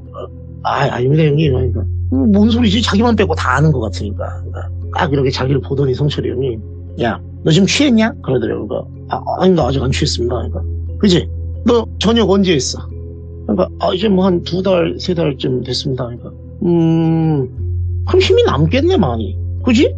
그잖아, 얘들아. 그러면서 막 그렇게 둘러보는데, 왕이에요, 왕. 이 성철이 형이 말하면 그냥 다들 막 자지러져요, 막. 저희 뭐 회사에서 부장님이 말도 안 되는 이상한 개그 치면 막 다들 껄껄껄거리면서 웃듯이, 그럼요, 형님 막 이러더래요. 그러니까, 예, 형님 뭐, 그렇죠. 그러니까, 그럼 일로 와봐봐. 하더니 자기를, 아까 그 정사각형 테이블 있죠, 조그만한 거. 그걸로 데리고 가더래요. 그래서 거기 딱 쭈그려가지고 이렇게 자세를 잡고 거기 매달리더래요, 매미처럼. 그러더니, 일로 와. 그러더래요. 그래서, 예. 그러니까, 뭐해, 이 새끼. 와, 진짜 아무것도 모르고 왔나? 맞으면 되네. 나, 앉아. 자. 하더니 이렇게 손을 팔씨름 하려는 자세처럼 이렇게 내밀더래요. 그래서 팔씨름을 하자는 거예요, 이게. 그래서 팔씨름을 딱 하려고 이제 손을 딱 잡았는데, 힘이. 그러니까 그런 분들이 있어요. 그러니까 저희가 봤을 때, 막 무슨 팔 두께가 마동석 같진 않은데, 딱 잡아봤을 때 힘이 장난이 아닌 분들이 있거든요. 이 형님이 그러더래요. 잡아봤는데, 우와, 씨, 하는데, 자, 들어봐. 딱 이제 서로 손 잡고 지금 마주보고 있는 거예요. 팔씨름 자세로. 3판 2승. 먼저 2판 따는 사람이 이기는 거고, 네가 한 판이라도 따면 판당 10만원씩 줄게. 대신에, 네가 3판을 다 이기면은 50만원 주고, 네가 2판만 이기면 20만원 주고, 네가 나한테 한 판만 이겨도 나는 너한테 10만원 줄 거야. 내가 이기든 지든. 넌 무조건 돈 나가. 한 판만 이기면 돼. 그러니까, 이게 뭐지? 그래서, 예, 형님. 그러니까. 대신에, 봐봐. 그러더라고요. 그러니까, 예. 그러니까. 네가 한 판도 나를 못 이기잖아? 단 한 판도 못 이기면 너는 내가 원하는 걸 하나 해줘야 돼. 이러더라고요.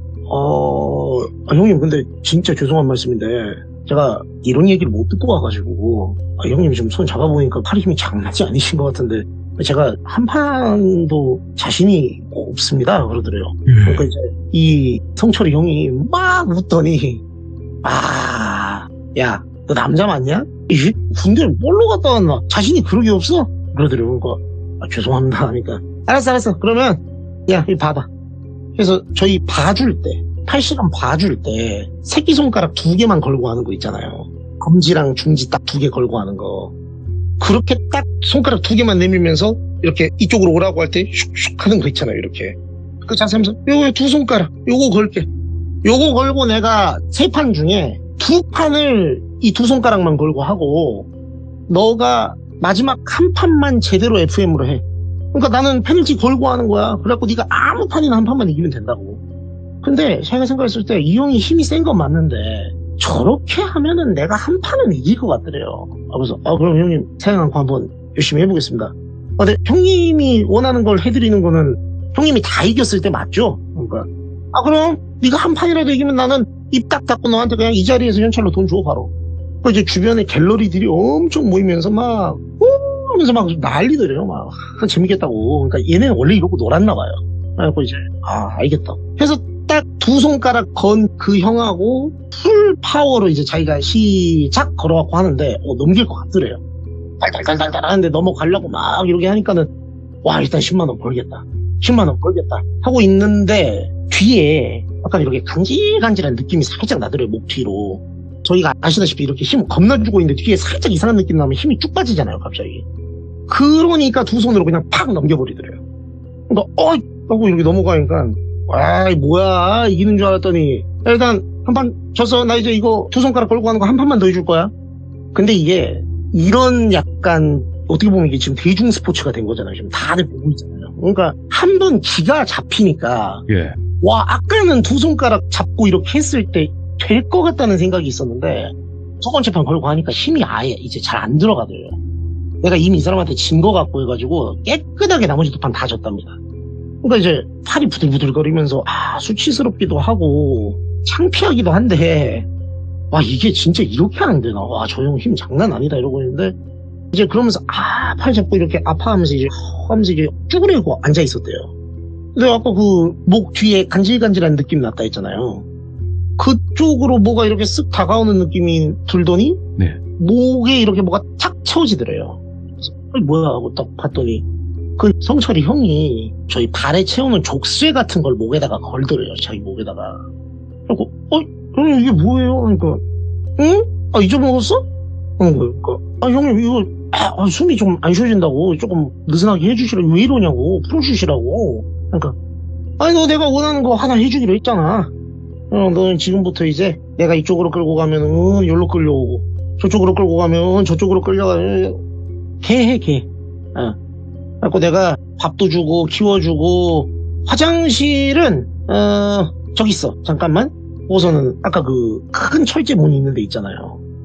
야 아우씨 안 밀린다. 이거 좀 누가 밀어봐라 해가지고 거기를 싹 미니까 그 문 옆에 구석지에 되게 조그만하게 삽으로 누가 파는 것 같은 조그만한 웅덩이가 하나 있더래요. 저기 네 화장실. 그래서 이제 너는 내가 오라고 하면 오고 가라고 하면 가고 저기서 똥 싸라 하면 싸고 이어서 밥 비벼 먹으라 하면 비벼 먹고 그러는 거야. 알았지? 이제 갑자기 이게 상황이 너무 말도 안 되잖아요. 그래서 화가 나더래요. 아니 지금 이게 뭐 하는 하면서 일어나는데 옆에 그 아까 티코 몰고 온 형님 있잖아요. 그 삐동네 형님이 발로 자기를 그냥 면상을 팍 갖다 차버리면서 일어나지를 못하게 뒤로 굴려버리더래요. 그러면서 야 이씨 개 일어나면 안 되지 하면서 이렇게 발로 차버리더래요. 그냥. 그래갖고 이제 굴러다니니까 호피가 나더래요. 그래갖고 왜 하면서 숨이 안 쉬어지는데 야 오늘 복날인가 보다 밟아라. 그러니까 가갖고 사람들이 거기 있던 애들이 팍팍팍팍 하면서 자기를 엄청 뒤지게 패는 거예요. 그러니까 거의 숨이 안 쉬어지게 맞았대요. 진짜로. 이렇게 맞다가 사람이 죽는구나 싶을 정도로 맞았는데 그 와중에 가드를 올리면서 최대한 덜 맞으려고 떼굴떼굴 굴러다니면서 자기 친구가 있는 쪽을 봤대요. 얘는 뭐하나 지금 나를 안 도와주고. 그래서 그쪽을 봤더니 그 친구가 그 성철이 형한테 목덜미가 이렇게 잡혀가지고 얼로 이렇게 질질 끌려가는데 네. 끄덕끄덕 하면서 그냥 수긍하면서 끌려가더래요. 그냥. 그러니까 쟤도 그냥 어쩔 수가 없나 보다 하고 뒤지게 맞다 기절을 한 거예요. 그러다 이제 한참 있다 깼더니 뭐 난리가 났대요. 뭐 옷 찢어지고 막 눈 부어있고 막 머리 뭐 뜯겨있고 뭐 난리도 아니더래요. 그래갖고 있는데 눈을 하면서 이렇게 뜨니까 아무도 없더래. 딱 2명이 있더래요. 그 왔을 때 딱 거기서 봐도 조금 짬이 얼마 안 돼 보이는 것 같은 사람 딱 2명만 자기 옆에 앉아있길래 바들바들 떨으니까는 야 개새끼 일어났다 야. 오씨 뭐야 야 근데 진짜 씨 바들바들 떨면서 일어나는 거 진짜 개새끼인 줄 알았어. 막 웃으면서 자기끼리 엄청 좋아하대요. 그러더니 괜찮아? 막 그러더래요. 그러니까 이제 맞은 애가 그러니까 옆에 봐봐 옆에 여기 봐봐 여기 하면서 신호를 해갖고 보니까 밥그릇이 있더래요. 거기에 사료가 담겨있더래요. 그래갖고 먹으라고 배고프지 않냐고 뒤지게 맞아가지고. 근데 이게 안 먹죠. 미쳤다고 이걸 먹냐고요. 그래서 침을 탁 뱉으면서 장난하냐고. 내가 뭘 잘못했다고 나한테 이러냐고 막 욕을 하니까는 아이고 마음대로 해라 이씨 미친놈아 해서 이제 자기들 나가버리더래요. 그리고 자기도 이 새끼 하면서 나가려니까 이미 거의 팔, 다리 모든 목부터 시작해서 모든 곳에 다 채워져 있는 거예요. 못 나가게. 그러니까 이제 움직일 수가 없고 기운도 없고 피는 계속 나고 머리는 막 혼절할 것 같고 죽을 것 같으니까 그러니까는 시간이 얼마나 지났는지 모르겠는데 그걸 먹게 되더랍니다. 사람이. 진짜 저것까지 안 먹으면 내가 죽겠다 싶어갖고 먹는데 너무 서럽고 짜증나는 게 먹는데 되게 맛있더래요. 막 이렇게 먹는데 눈물을 이렇게 흘리면서 아니 내가 왜 이런 거를 당하고 있어야 되나, 내가 뭘 잘못했나 막 이러고 있었는데, 그러고 먹고 있으니까 자기 체감상으로는 시간이 얼마 안 지난 것 같은데 쪽이 나갔던 애들 그쪽 방향에서 사람들이 많이 걸어오는 소리가 들리더래요. 그러더니 이제 그 성철이 형하고 티코 형이 같이 온 거예요. 그래갖고는 야 잘 먹네 하면서 자기 머리를 이렇게 쓰담쓰담 해주더니 왜 네가 지금 이러고 있는지 이해가 안 가지 그러더래요. 네. 형님 제가 진짜 뭐 때문에 이러시는지 모르겠지만 제가 정말 잘못한 게 있다면은 진심으로 사죄드리고 다시는 잘못하지 않겠습니다. 왜 그러십니까? 저한테 막 울면서 그랬대요. 그러니까 야 하면서 이제 여기가 어딘지 진짜 모르겠냐? 라고 그러더래요. 그러니까 이분 입장에서는 그게 무슨 말씀이시냐고. 그러니까 이래서 야 티코야 여기 봐라. 이래서 맞은 사람만 있고 두드러 판 놈은 없는 거야. 아, 진짜 같이 아니야? 막 이러더라고. 그러니까 그러게요 형님. 이제 이 새끼 답이 없는 놈인 것 같습니다. 막 이러길래 무슨 말인가 하고 이제 두리번 걸어봤는데 아까 자기가 이 창고를 처음 왔을 때 그 약간 이상했던 느낌이 뭔가 기시감이 드는데 라는 느낌으로 조금씩 바뀌다가 여기 봐도 모르겠어? 하고서는 그 라이터불로 어두운 부분 어디를 밝혀갖고 천장 위쪽을 보여줬는데 거기 무슨 상호가 걸려있더래요. 간판 같은 게 하나 있는 거예요 거기. 그래서 뭐지 하고 봤더니 예전에 그러니까 이 두드러 맞은 이분 아버지가 운영하던 그 공장 창고였던 거예요 여기가. 그러니까 아까는 그 성철이 형이 자기 아버지 공장 창고인데 뭐 안 쓰네 어쩌네 저쩌네 했잖아요. 근데 보니까 진짜 어렸던 자기 기억 저기 어딘가에 사라져 있던 기억이 조금씩 살아나면서 나 여기 되게 어렸을 때 아버지 생전에 와본 적 있는 것 같다고. 근데 형님 왜 그러시냐고 하니까 이제 이성철이 형이 이제 좀 기억이 나지 그러더래요. 예 형님. 그러니까 너가 애비도 그러고 너도 그러고 진짜 사료 주는 것도 아까운 개새끼라고. 야 이 씨X야 하면서 막 이렇게 발로 툭툭 자기를 차더래요. 그러면서 너 여기서 뭐 했는지 기억 안 나냐? 그러니까 이제 형 진짜 기억이 진짜 이것도 겨우 기억이 지금 기억이 안 납니다 막 이러던가. 그럼 내가 얘기해줄게 잘 들어봐. 내가 여기에 5살 때인가 6살 때인가 왔었어. 근데 여기 왜 왔었냐면 우리 아버지가 그러니까 그 성철이 형 아버지가 이 두드러 맞은 분 아버지 하청업체 사장이었던 거예요. 근데 이 성철이 형이 6살 때 그 하청업체 쪽에 소위 말해서 이제 이 맞은 분 아버지가 갑질을 한 거죠.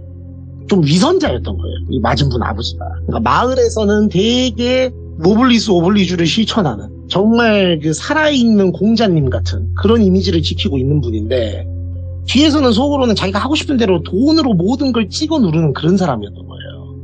그러니까 여기 공장에 그 성철이 형 아버지를 데리고 온 거죠. 데리고 와서 둘이 있는데 납품 기일을 이틀 정도 늦게 하청해서 그걸 갖다 준 거예요. 근데 그럴 수밖에 없는 상황이었대요. 들어보니까 그 하청 쪽에서 잘못을 한 게 아니고 외부적인 상황 때문에 어쩔 수 없이 이틀 정도 늦는다고 미리 사전에 양해를 구했고 그 맞은 분 아버지 원래 그 위쪽에 계신 그 사장님도 양해를 했던 상황인데 심심한 거예요. 심심하니까 돈으로 이게 찍어 누르고 재밌잖아요. 노예처럼. 지금 성철이가 이 맞은 분한테 한 짓을 그 성철이 아버지한테 똑같이 했던 거예요. 여기서. 그래서 목줄 채워가지고 네 발로 기어댕겨보라 하면서 그랬는데 이제 그러고 있는 거를 이분 그 맞은 분 아버지가 어린 6살의 성철이를 그분 몰래 여기 공장에 데리고 와서 그걸 뒤에서 보게 한 거예요. 그러니까 아버지 네 발로 기어댕기는 거 보라고. 그러니까 이게 개새고 너도 개새 자식이니까 너도 개새네. 알만한 집안이다 진짜로 하면서 그때 되게 어렸던 딴난뱅이 같은 자기 아들을 안고서는 미친놈이죠. 자기 자식을 안고 그거를 하면서 이제 우리 아들은 너희같이 이런 거지 같은 개새 족속으로 안 키울 거라고. 우리는 천년 만년 돈으로 위에서 찍어 누르면서 행복하게 살 거니까 지금 우리나라가 평등한 사회 같냐고. 신분제 없어진 것 같냐고. 너희들은 그렇게 평생 개새 마냥 내가 남긴 밥 조선시대 노비들이 주인이 남긴 밥 던져주면 개새 마냥 좋다고 먹는 것처럼 그렇게 살라고. 이 짓을 한 거예요. 6살 성철이 앞에서. 근데 이제 이 아버지는 자기가 그렇게 빌면은 자기 원래 그 갖고 있던 업체를 살려줄 거라고 생각을 하고 그렇게 했던 건데 자기한테 말도 안 하고 6살 먹은 자기 아들을 자기 몰래 데리고 와서 앞에서 자기를 조리돌림하고 예. 하청업체를 거기랑 이제 계약을 끊어버린 거예요. 딴 데로 옮겨버린 거죠. 그러니까 예전에 이런 하청들은 소위 말하는 이제 이런 중소 중에서도 그 지역에서 조금 큰 중소하고 이제 연이 끊겨버리고 입지가 안 좋게 소문이 나버리면은 끝이래요. 뭐 할 수 있는 게 없대요. 그래서 성철이 아버지가 유서를 남기고 극단적인 선택을 하셨다 하더라고요. 근데 유서 내용이 이제 성철이 형이 이걸 다 얘기해 주고서는 자기 목줄을 이렇게 쥐고 자기를 쭉 멱살을 끌어당겨서 잡더니 우리 아버지가 뭐라고 써놨는 줄 아냐? 라고 물어보더니 그러니까 자기는 이제 솔직히 기억이 아예 없죠. 자기가 거기가 기억났던 건 그 일이 기억난 게 아니고 그로부터 좀 시간이 더 지나서 자기가 이제 조금 기억이 있을 만한 나이 때 아빠가 여기가 뭐 아빠 뭐고 이걸 보여줬던 기억이 진짜 어렴풋이 났던 것 뿐인데 어떻게 갓난뱅이가 그걸 기억을 하겠어요. 근데 이제 우리 아버지가 뭐라 적어놨는 줄 아냐고. 응? 두 발로 걸어다니는 사람처럼 살라고 하더라 너만큼은. 어? 그래서 나는 지금 두 발로 서 있고 이 개 하면서 또 발로 차갖고 자기 잡아뜨리고 예. 뒤지게 패더래요. 너는 그렇게 네 발로 기어다니면서 너는 새끼 하면서 뒤로 가가지고 저 뒤쪽에서 뭘 부시럭부시럭 갖고 오더래요. 야구 배트를 갖고 와서 야 이 새끼 봐봐. 해가지고는 이제 다리를 이렇게 뻣뻣하게 펴서 눕게 만들더래요. 하늘을 보고 이렇게 정면으로. 내가 너그 애비 소원대로 너 네 발로 기어다니는 그 새끼 만들어줄게. 야 이 새끼 봐봐 해서 다리를 따따로 이제 어떻게 하려 그러는 거예요. 안전뱅이로 만들어줄게. 너그 애비랑 손 잡고 나중에 어디 가갖고 네 애비를 만달란가 말란가 모르겠지만 그냥 너희들도 네 발로 한번 기면서 살아봐 하면서 이제 때리려고 하는데 그 사이렌 소리가 나는 거예요. 그러니까 이제 뭐야 그러니까 형님 일단은 모르겠다고 나이씨 하면서 이제 이 맞던 분 있잖아요. 이분을 처음에 야 이 새끼 등짐 매 해갖고 이제 몇 명이서 이렇게 등에 짊어 매고 차에 실어갖고 나가려 그랬는데 네. 이게 생각보다 못 걷는 사람을 이렇게 등짐 매듯이 메고 가기가 되게 힘들대요. 이분이 예. 등치가 작지도 않고 해서 이미 오고 있잖아요. 저쪽에서 경찰들이나 이쪽에. 그러니까 안 되겠다 해가지고 이거를 놔두고 그냥 야 우리끼리 일단 가 하고 이제 빠져나간 거예요. 그래서 이제 경찰이 와서 이거 어떻게 된 거냐 왜 여기서 이러고 있냐 해서 이제 상황을 들어보니까 자기 여기 데리고 왔던 짜장면 친구 있잖아요. 짜장면 친구가 신고를 해준 거예요. 근데 이제 너무 이 분은 이해를 할 수가 없었던 게 하나가 얘 포지션은 대체 뭔가. 그러니까 왜 처음에 나를 여기 일단 데리고 왔고 그럼 저쪽 편인 건데 나를 왜 또 신고해가지고 나를 또 여기서 살려주는 거지? 이게 좀 이해가 안 되잖아요. 빠져나와서 치료받고 맞은 거 다 꿰매고 주변에서 난리 났을 거 아닙니까? 이게 어떻게 된 거냐고 물어보고 막 그럴 거 아니에요. 근데 재밌는 게 신고를 했잖아요. 친구가. 근데 신고 내용이 물어보니까 어떻게 알고 왔냐 하니까 신고를 받았는데 친구랑 술 먹고 거기 놀러를 갔다가 둘이서 장난치다가 애가 심하게 굴른 것 같아. 거기서 산 바로 맞은편이라 그랬잖아요. 그런데 폐창고 쪽으로 떨어졌는지 어쩐지 내가 보이지가 않아서 신고를 했다 이런 식으로 신고를 한 거예요. 근데 이분이 센스가 좋았던 게 약간 여기서 뭘 읽었냐면 행간의 의미로 얘기하지 말라는 거구나 지금. 이거를 얘기를 하면은 내가 또 그러니까 이게 살이 버들버들 떨리더래요. 이게 내가 새 나가면 어떻게 될지를 모르겠으니까. 아까 이 법보다 가까운 게 주먹이라고. 이게 나를 지켜줄 것 같지가 않더래요. 나 죽은 다음에 와가지고 뭘 수사해주고 이러면 뭔 의미가 있어요 이게. 그래서 그냥 경찰한테도 얘기했대요. 맞다고. 근데 기억이 안 난다 이런 식으로 얘기하니까는 근데 여기 사람들 발자국도 많고 저쪽 뒤에 가보니까 구덩이 같은 것도 파져 있고 용변을 거기서 보신 것 같던데 이거 어떻게 된 거냐고 막 이런 식으로 얘기를 한 거예요. 그러니까는 이거는 제가 여기서 다리가 너무 아프고 굴러가지고 어디 가서 용변을 볼 수가 없어서 창피한 얘기입니다만 제가 약간 이렇게 진짜 말 그대로 그냥 이렇게 굴 파가지고 거기다 싼 거라고. 그러면 이 발자국들은 뭐야 하니까 그거는 저는 모르겠다고. 이런 식으로 최대한 문제 안 되게 이렇게 덮고 넘어간 거예요. 그러고 한참 치료를 받고 나중에 이제 이거를 본인이 문제를 굳이 긁어서 참지 않으면 문제가 안 될 상황 같아서 넘어가고 있는데 친구가 병원안으로 왔더래요. 병원에. 그러니까 너무 의외잖아요. 자기가 태어나면 찾아가 볼라 했는데 숨었을까봐 흥신소 같은데 의뢰를 해야 되나 이러고 있었는데 온 거예요. 친구가. 그래서 너무 배신감도 들고 화도 나고 뭐가 어쩌고 저쩌고 이런 생각보다 그냥 너무 궁금했대요. 원초적인 궁금함이 너는 대체 뭐냐 이게. 이걸 물어보려고 하는 순간 친구가 딱 들어와서 먼저 문을 딱 닫더니 네. 네가 뭔 얘기할 줄 아는데 내가 먼저 얘기하겠다. 그리고 이 시간 이후로 나를 안 봤으면 좋겠다. 난 너랑 볼 자신이 없으니까 하고서는 간단하게 말씀드리면 이 짜장면 친구 아버지도 지금 두드러 맞은 이 피해자 아버지 하청업체 직원이었던 거예요. 그래서 그 아버지는 뭐 극단적인 선택까지 하시진 않았는데 거의 네. 폐인처럼 그 뒤에 이제 회사가 망해버렸으니까요. 생계가 무너지고 완전히 가정이 풍비박산 나듯이 해서 이혼하시고 막 난리가 난 거예요. 그러니까 아차차 싶더래요. 얘가 그 짜장면 친구가 이혼 가정 친구인 건 알고 있었는데 그게 본인 아버지로 말미암아 생긴 일일 거라고 생각도 못했던 거죠. 그래서 나도 그 계획에 동조했던 거다. 소름이 돋더래요. 그럼 너는 나랑 친구를 했던 이유가, 그러니까 믿을지는 모르겠지만 처음부터 그런 건 아니었다. 어렸던 내가, 초등학교, 중학교 다니던 내가 어떻게 친구를 그런 걸 보고 벌써 사귈 수가 있었겠냐.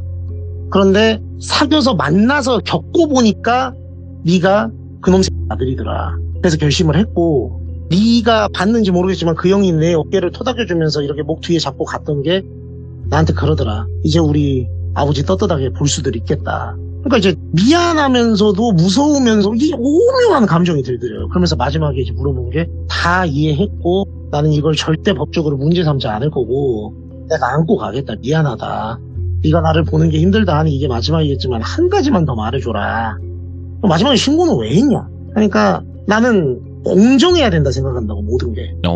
그러더래요. 그러니까 뭐가 공정해야 된다고 생각하냐 했더니 내가 너한테 이 짓을 한 건 너희 아버지가 불공정한 사람이었기 때문에 그런 건데 내가 그런 짓을 하면 안 되지 그러더래요. 그러니까 그게 무슨 말이야 했더니 그 형 아버지는 그렇게 됐을지 몰라도 우리 아버지는 죽지는 않았다.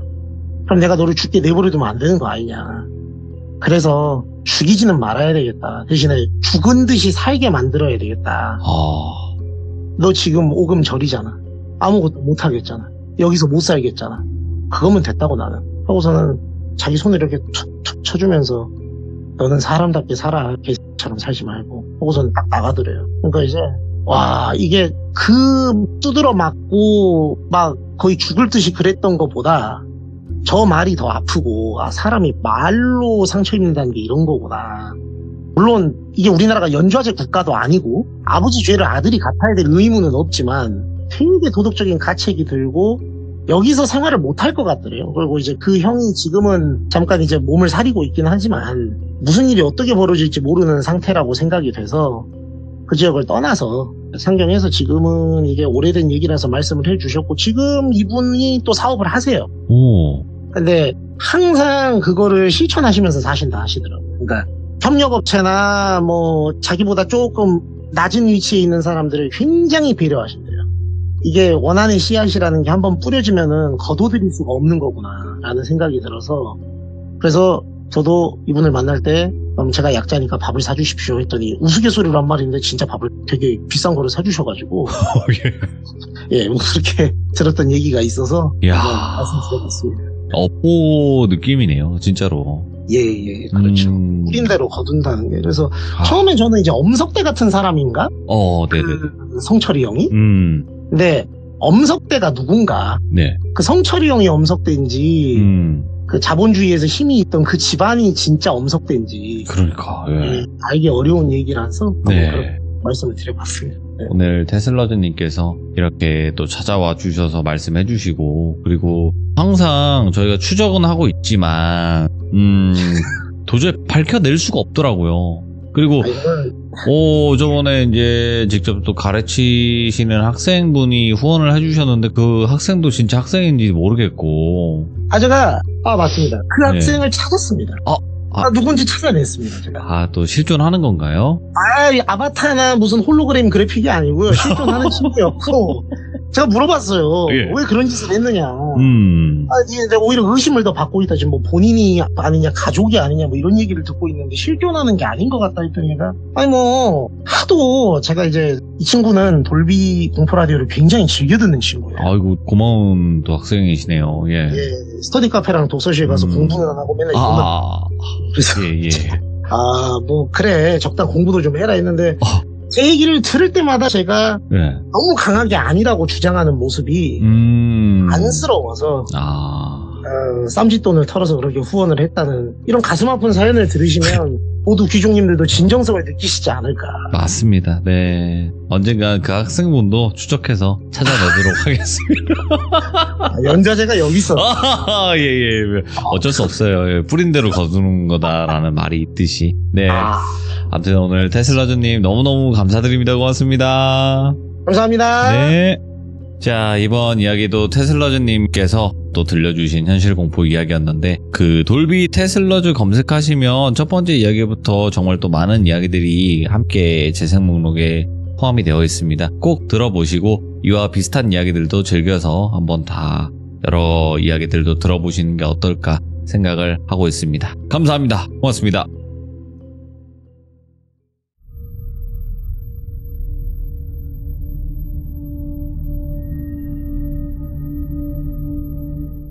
자, 여러분 안녕하십니까. 이번 이야기는 시청자 머랭님께서 찾아오셨습니다. 머랭님은 간호사를 하고 계시죠. 그렇기에 병원 쪽 관련된 그런 괴담이라든지 무서운 일들을 많이 알고 계시는 편입니다. 그래서 오늘 해주실 이야기도 아마 병원 관련 괴담이 되지 않을까 생각을 하고 있는데 바로 만나보도록 할게요. 보세요? 머랭님. 네, 아이고, 머랭님 반갑습니다. 반갑습니다. 네, 아이고, 오늘도 찾아와 주셔서 행복하네요. 저도 감사드립니다. 네. 자, 오늘 머랭님께서 해주실 이야기가 병원 관련된 이야기가 될까요? 네, 병원 관련된 이야기 2가지가 될 것 같아요. 자, 그러면 어떤 이야기일지는 같이 들어보도록 하겠습니다. 렛츠고. 네. 튼튼입니다. 헤이, 머랭! 감사합니다.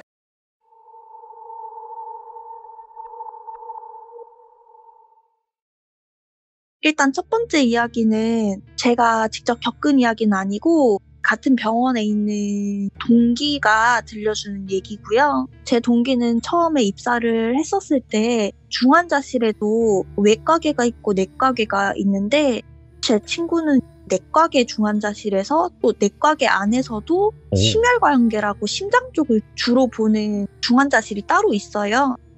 거기에서 처음으로 시작을 하게 됐는데 첫 환자를 맡았는데 그 환자분에 대한 이야기가 될 것 같고요. 일단 그 환자분은 30대 후반의 남성분이셨고 일단 기본적으로 중환자실 침대 자체는 일반 병실 침대보다 엄청 크거든요. 환자가 뭔가 달고 있는 게 많거나 아니면은 그 침대 자체에 기능이 좀 많이 달려 있어가지고 기본적으로 엄청 커요. 근데 그 환자가 그 침대를 꽉 채울 만큼 엄청 뚱뚱했던 거예요. 근데 그 환자 처음에 입원할 때 중환자실에 입원하는 환자들은 키는 저희가 어쨌든 줄자로 잴 수가 있는데 몸무게를 그 사람들은 못 움직이니까 기계가 달려 있어서 그 침대로 재거든요. 근데 그 사람이 처음에 입원했을 때 50 몇 킬로였던 거예요. 50 몇 킬로였던데 입원을 하면서 장기 기능이 다 떨어지면서 온몸에 부종이 생겨서 침대에 꽉 찰 때까지 온몸이 그렇게 다 부은 거예요. 근데 그 정도면은 거의 소생 불가능한 식물인간이라고 생각하시면 되거든요. 근데 아직까지 남아있는 이유는 딱 하나인 거죠. 보호자가 포기를 못 하신 거예요. 보호자가 포기를 못 하신 거고 그 보호자 연세를 보니까 70대 노모셨던 거죠. 근데 중환자실은 무조건 면회 시간이 11시 딱 하루에 한 번으로 고정이 돼 있어서 그때만 딱 한 번 볼 수가 있는데 그 분이 엄청 깡마르고 엄청 키가 작으시고 매일 가방 엄청 큰 걸 메고 왔다 갔다 하시더래요. 자기가 봤었을 때. 근데 맨날 와서는 아들 보면서 하염없이 울고 가시고 맨날 미안하다 얘기하고 가시고 이런 식으로 해가지고 제 친구가 너무 궁금해서 그 환자 기록을 싹 다 본 거예요. 봤는데 집안 사정이 너무 안 좋아가지고 환자는 생계에 도움이 되려고 막노동 현장을 갔다가 떨어져가지고 그대로 혼수 상태가 돼서 일단은 실려온 거고 어머니는 새벽에는 박스 주우시면서 생활을 하시다가 아들이 입원하신 후에는 이 병원에 저희가 청소 여사님이라고 미화부 여사님이 있어요. 네. 그렇게 입사를 하셔가지고 저녁에는 청소를 하시고 저녁 시간에 퇴근을 하시면은 저녁부터 새벽까지 박스 주우시고 11시에 면회 오시고 이런 네. 식으로 생활을 하셨던 거예요. 근데 그렇게 하다 보니까 되게 저희는 막 연차가 올라가고 이러면은 이런 사람들이 되게 많아서 신경이 조금 아마 간호사분들은 다 이해하실 거예요. 조금 묻어내져요. 네. 묻어내지는데 그 당시에 신규였고 이런 상황이 첫 상황이다 보니까 신경이 너무 쓰였던 거예요. 그 친구는. 네. 그리고 너무 마음이 아팠던 거죠. 그래서 그 할머니가 면회를 오면은 엄청 신경 써주고 그랬대요. 그러면서 맨날 할머니가 오면은 아들 손잡고 하는 말이 내가 돈 없는 집안에 너를 이렇게 태어나게 해서 미안하다. 예. 내가 돈이 없어가지고 너를 돈 벌게 나가게 해가지고 이런 상태로 만들어서 미안하고 제발 다음 생에는 내가 온몸을 다해서 빌 테니까 부잣집에 태어나서 부자로 살게 해달라고 빌 테니까 제발 눈 한 번만 떠줘라 이러면서 맨날 우셨대요. 아이고. 그러니까 그걸 보면서 제 친구도 같이 울었던 거예요. 너무 슬프니까. 네. 그러면서 그 일상이 거의 한 달을 반복을 했대요. 근데 한 달 동안 단 한 번도 눈도 못 뜬 아들을 위해서 계속 중환자실은 돈이 하루에 나가는 것도 엄청 많거든요. 그렇겠죠. 달려있는 기계만 해도 그 사람은 지금 약물과 호흡기로 강제로 그냥 살려놓은 것밖에 되지 않거든요. 네. 근데 차상위 계층이라고 해가지고 국가에서 보조해주는 보조금이랑 동사무소에 서류 같은 거 내면은 동사무소에서 어느 정도 지원을 해주고 그리고 어머님이 미아부 여사님 일도 하시고 또 박스 중 일도 하시면서 번 돈으로 근근히 계속 병원비를 내신 거예요. 빚도 지시면서. 그래가지고 계속 거의 한 달을 그렇게 있었는데 어느 날 11시가 됐는데 그 보호자분이 안 오신 거예요. 네. 진짜 한 달 동안 단 하루도 안 빼놓고 면회로 오셨는데 안 오신 거예요. 예. 그랬는데 알고 보니까 새벽에 박스를 주우시다가 음주운전 차량에 치이셔가지고 즉사하신 거예요. 예.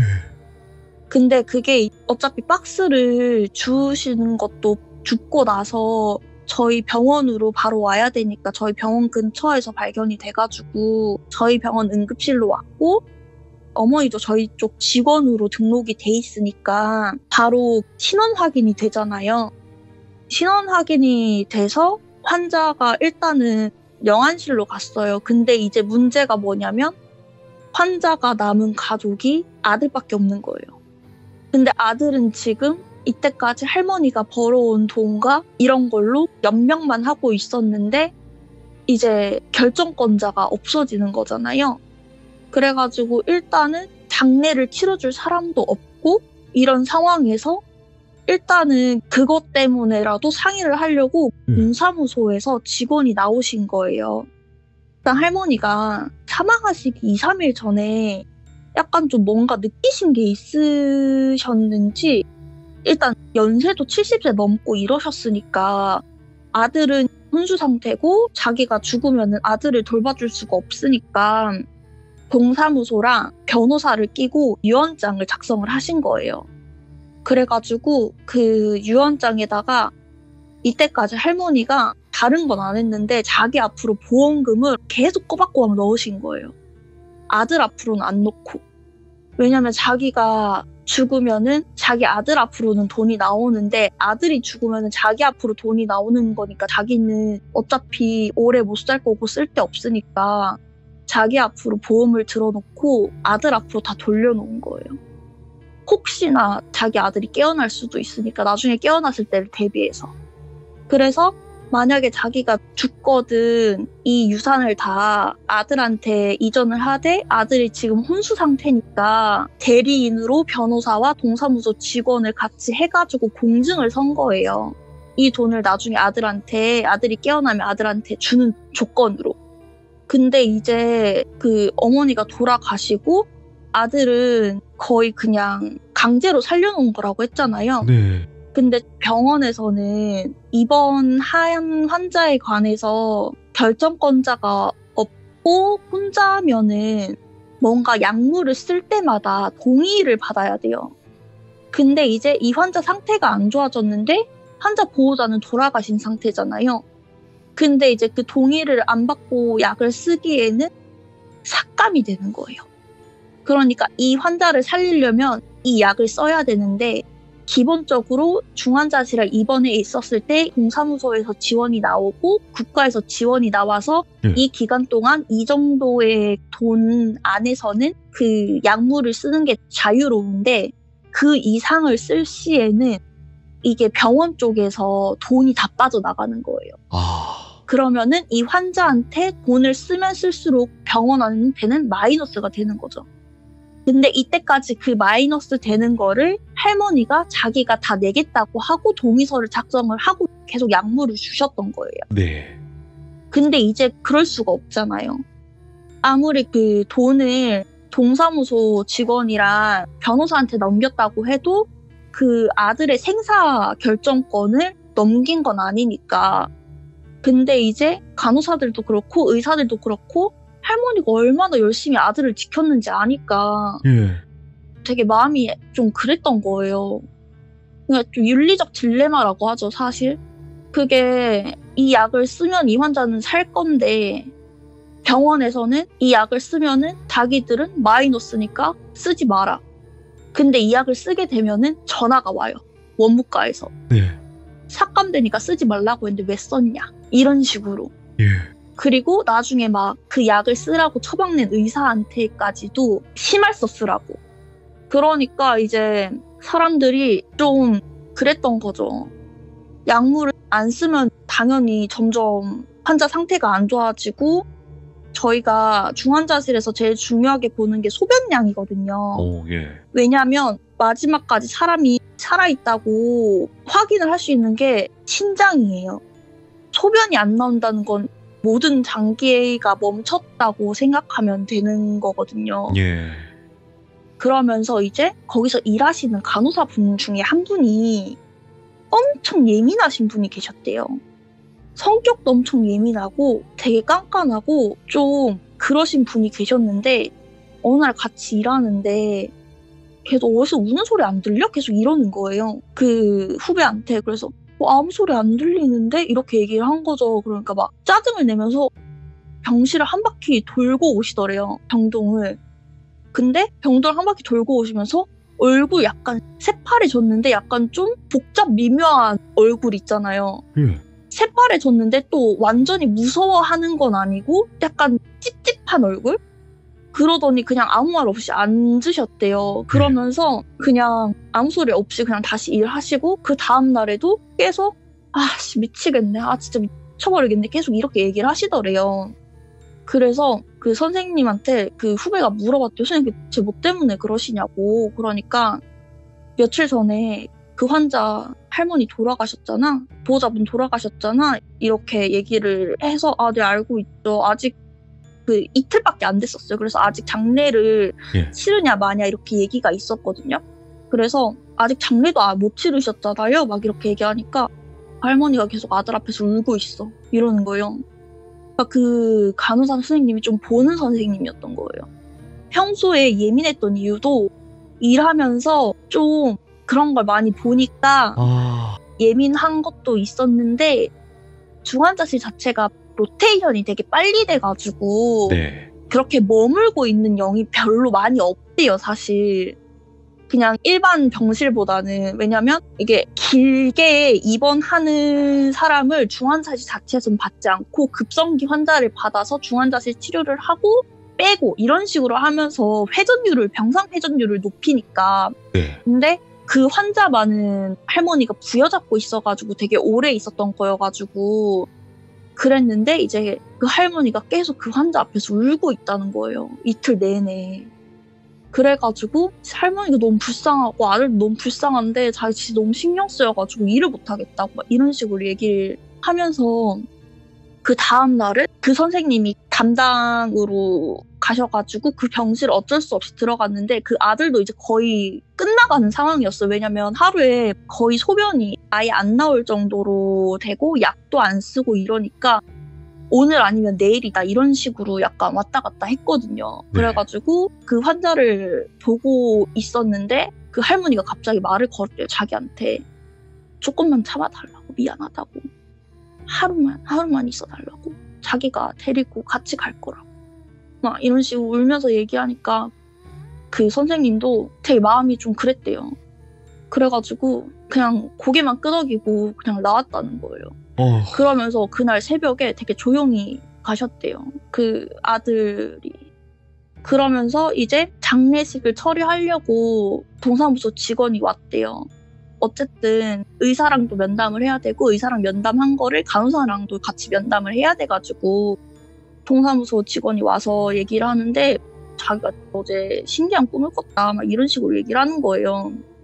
그 할머니가 나와가지고 우리 내일 아들이랑 합동 장례식 좀 치러달라고.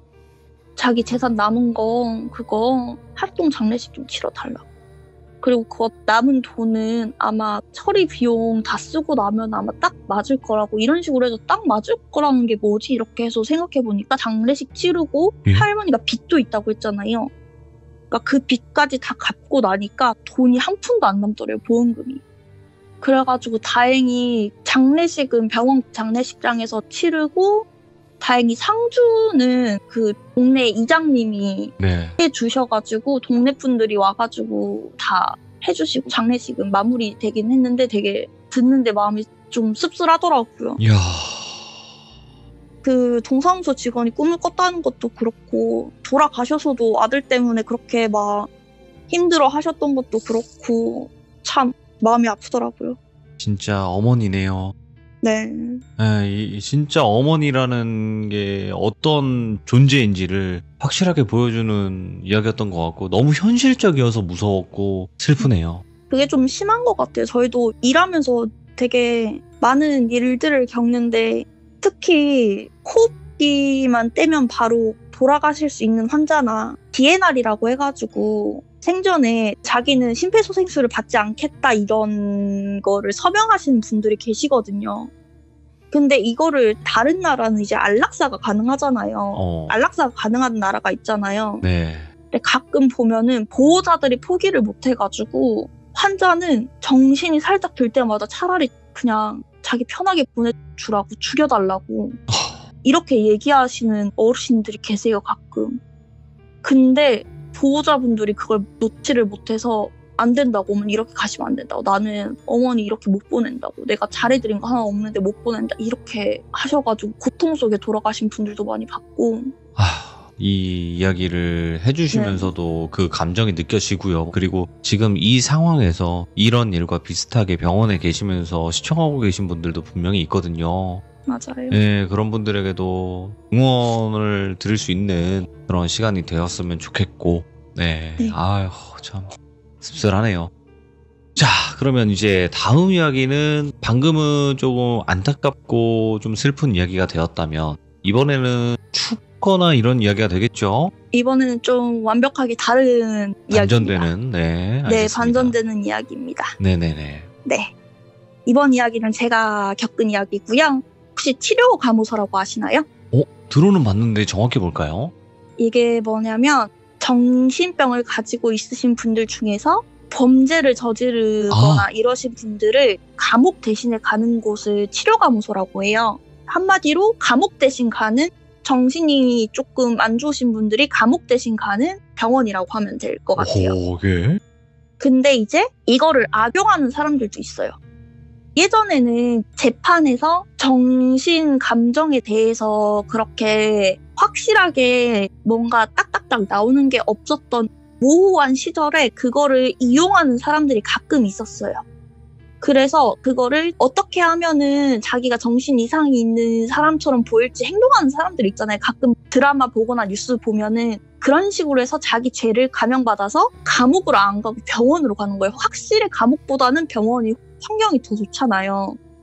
근데 이게 되게 유명한 사건이어가지고 자세하게 설명은 못하는데 어떤 한 30대 남성이 한 일가족을 다 해하고 잡혀 들어온 사건이 있었는데 그 사람이 재판 과정 중에서 정신병이 있다는 진단을 받고 치료감호소로 입원을 하게 된 거예요. 심신미약 뭐 이런 거.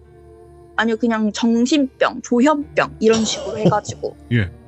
근데 그때 말이 되게 많았어요. 저거는 쇼다. 근데 일단 판결은 그렇게 나온 상황이어가지고 어쨌든 일반 수감자들이랑 그 조현병 환자랑 같이 놔두면은 무슨 일이 생길지 모르니까 치료감호소로 간 거죠. 근데 치료감호소가 몇몇 곳이 없어요. 몇몇 곳이 없는데 치료감호소 내에도 거기도 병원이니까 치료를 할 수는 있는데 대신 큰 병에 걸리거나 어디가 부러지거나 수술이 필요한 경우에는 어쩔 수 없이 나와서 대학병원, 연계된 병원에 무조건 와서 해야 돼요. 예. 근데 그 사람들은 다른 사람이랑 같은 병실을 쓸 수 없으니까 무조건 1인실 쓰거든요. 열받는 사실은 이 1인실을 다 저희 세금으로 내는 겁니다. 모든 치료감호소 사람한테 한 게 아니라 지금 이 사람이 한해서 제가 열받는다고 한 거고. 예. 왜냐면 제가 이 사람을 담당을 했었을 때 보였던 행동이 별로 조현병처럼 보이진 않았었거든요, 초반에. 근데 이 사람이 처음에 오게 된 경위가 넘어져서 목이 부러져서 저희 병원에 온 거였어요. 근데 치료감호소에 간 지 한 달 정도가 된 후에 이쪽으로 이송이 된 거였고 이게 하도 이슈여가지고 이 사람이 이 병원에 온다는 소문이 들렸을 때부터 와 제발 우리 층만은 아니어라 이러면서 모든 층이 기도를 하고 있었거든요. 근데 저희 층이 걸린 거예요. 저희 층에 걸려가지고 배정을 받은 거죠. 근데 아무리 간호사는 환자를 가리면 안 된다고는 하지만 솔직히 무섭잖아요. 네. 무섭기도 무섭고 TV에서도 뉴스에서도 주구장창 보던 얼굴이니까 모자이크 처리되긴 했지만 듣던 이름이고 해가지고 그 사람 병실에 들어갈 때는 좀 무서워져. 어차피 근데 거기 치료감호소에는 공무원분들이시거든요, 다. 네. 공무원분들이 입원을 하게 되면은 그 사람 수갑을 채워놓고 3교대로 그분들도 돌아가면서 그 사람을 감시를 하긴 하세요. 근데 처음 그 사람을 봤었을 때 처음에는 그 사람인 일가족을 해한 사람인지를 못 알아봤었어요. 원래 뉴스를 봤었을 때 얼굴은 모자이크 되는데 덩치가 보이잖아요. 네. 덩치가 컸거든요. 근데 그 사람이 덩치가 거의 절반이 돼 있는 거예요. 절반이 돼 있고 팔에 상처가 엄청 많았어요. 예? 누가 막 쥐어뜯은 것처럼. 그래서 뭐지? 진짜인가?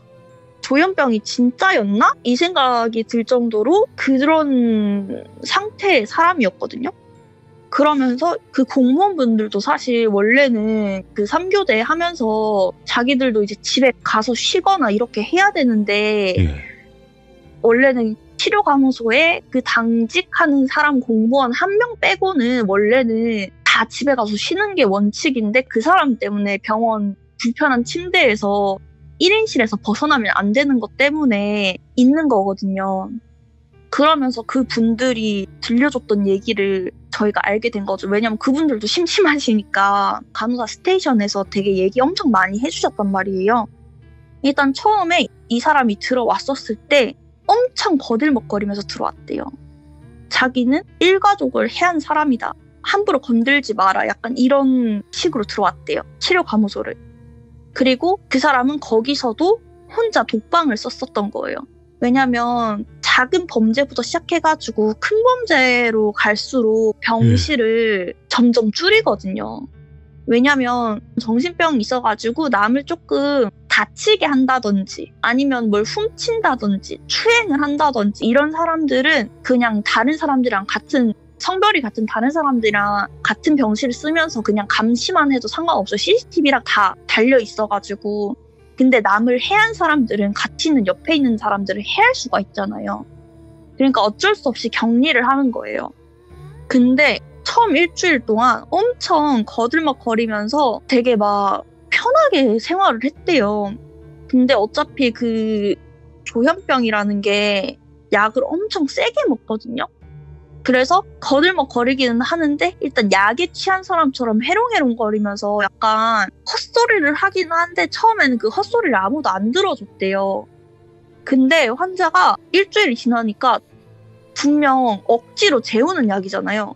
억지로 재우는 약인데 점점 눈밑이 거뭇거뭇해지더니 막 손톱을 물어뜯거나 막 피가 날 때까지 물어뜯거나 이러면서 엄청 불안 증세를 보였다고 하는 거예요. 그러면서 CCTV가 다 설치돼 있거든요. 그 치료감호소는 사생활이 없어요.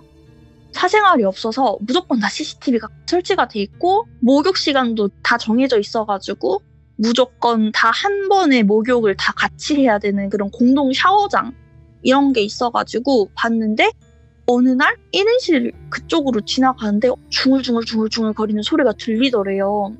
그래가지고 알죠? 그 네모난 창 안으로 싹 들여다 봤는데 그 사람이 무릎 꿇고 위아래를 막 번갈아 하면서 막 무릎 꿇고 빌고 있더래요. 그러니까 위에 한번 쳐다보면서 잘못했습니다. 아래 한번 보면서 잘못했습니다 하면서 엄청 빌고 있더라는 거예요. 그래가지고 아니 약을 그렇게 세게 먹였는데 안 자고 지금 저게 뭐 하는 짓이지 하면서 문을 열고 들어간 거예요.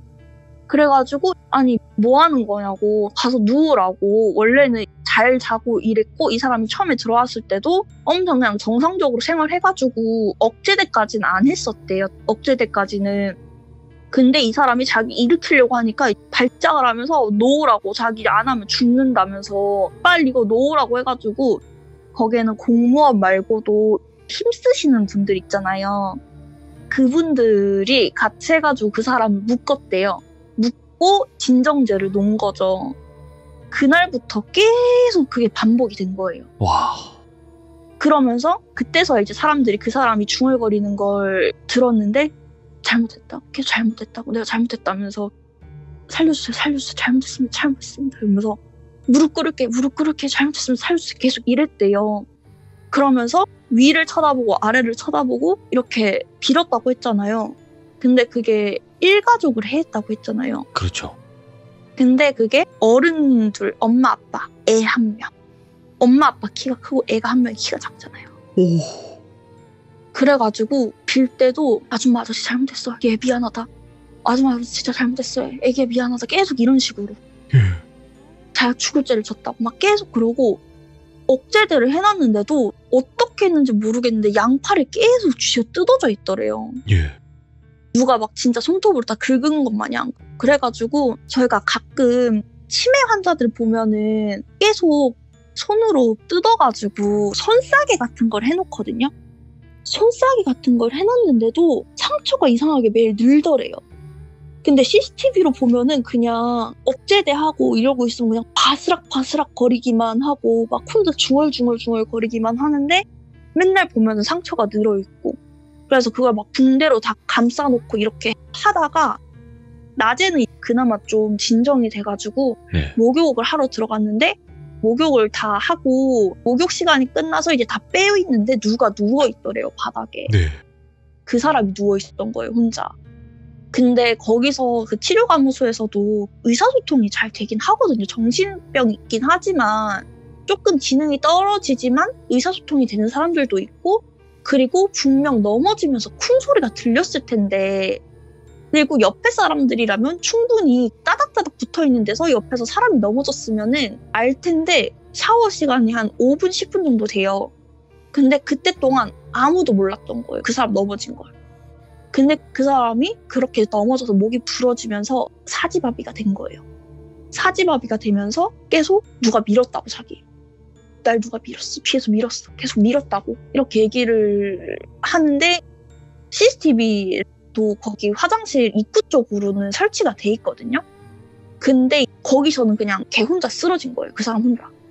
그래가지고 입원을 하게 된 과정을 듣고 입원해서도 환자가 사지마비인데 못 움직여야 되잖아요.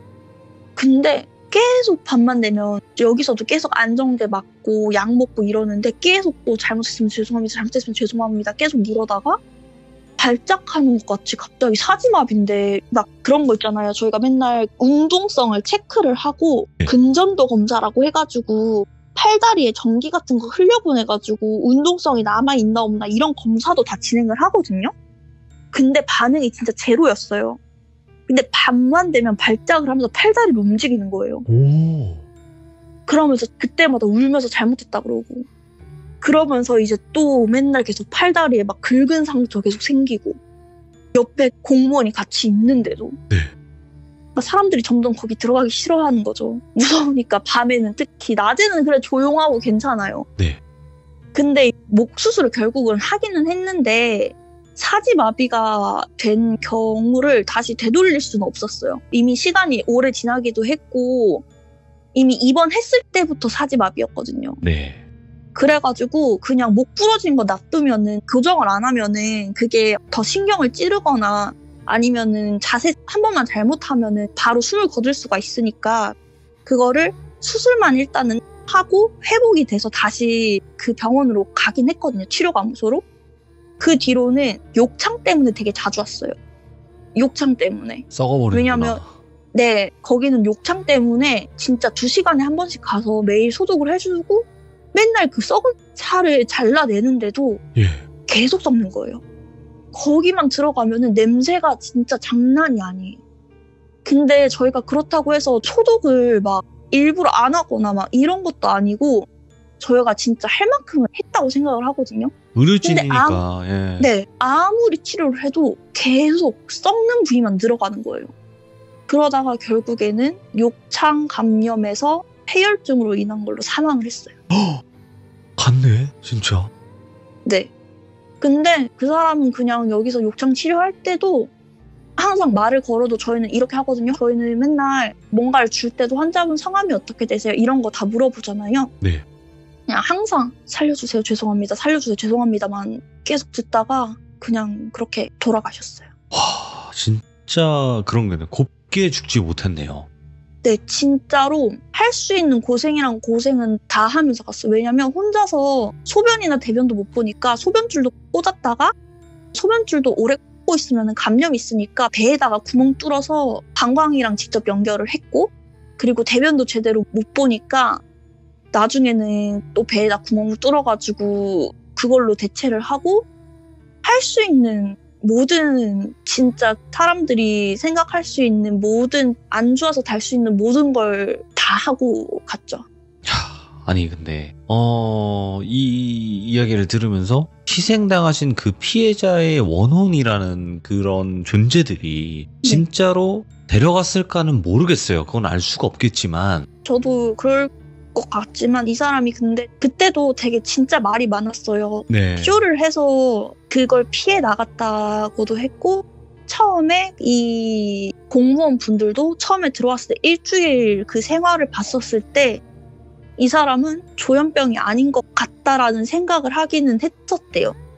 근데 이게 일주일 정도 생활을 지켜봤는데 일주일 뒤에 환자가 좀 상태가 변하니까 그때부터는 그에 맞춰서 치료를 하긴 했는데 일주일 동안의 생활에서는 자기가 느꼈을 때는 얘는 쇼를 하고 들어왔다라는 게 느껴졌대요. 근데 그거 아시죠? 재판에서 한번 결론이 나가지고 벌을 받으면은 똑같은 걸로 재판을 못 받는 거. 그래서 그 사람들이 이 사람 조현병 아니다라고 얘기해도 이 사람을 보낼 순 없대요. 어차피 그냥 이 사람은 평생, 그 사람 어차피 평생 그냥 치료감호소에 있는 걸로 해결이 그게 됐었던 거거든요. 네. 그래서 그냥 그 사람이 꼴 보기 싫지만 어쩔 수 없이 데리고 있어야겠다 생각을 했는데 그렇게 갈 줄 몰랐다 이렇게 얘기가 되긴.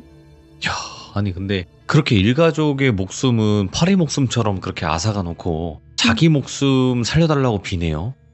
그쵸. 자기 그게 목숨이 그렇게 사람인가 봐요. 소중했나 봐요. 야, 참. 그때 그 일가족을 죽인 이유도 집에 들어가는 애가 너무 신나 보여서 였다고 했었어요.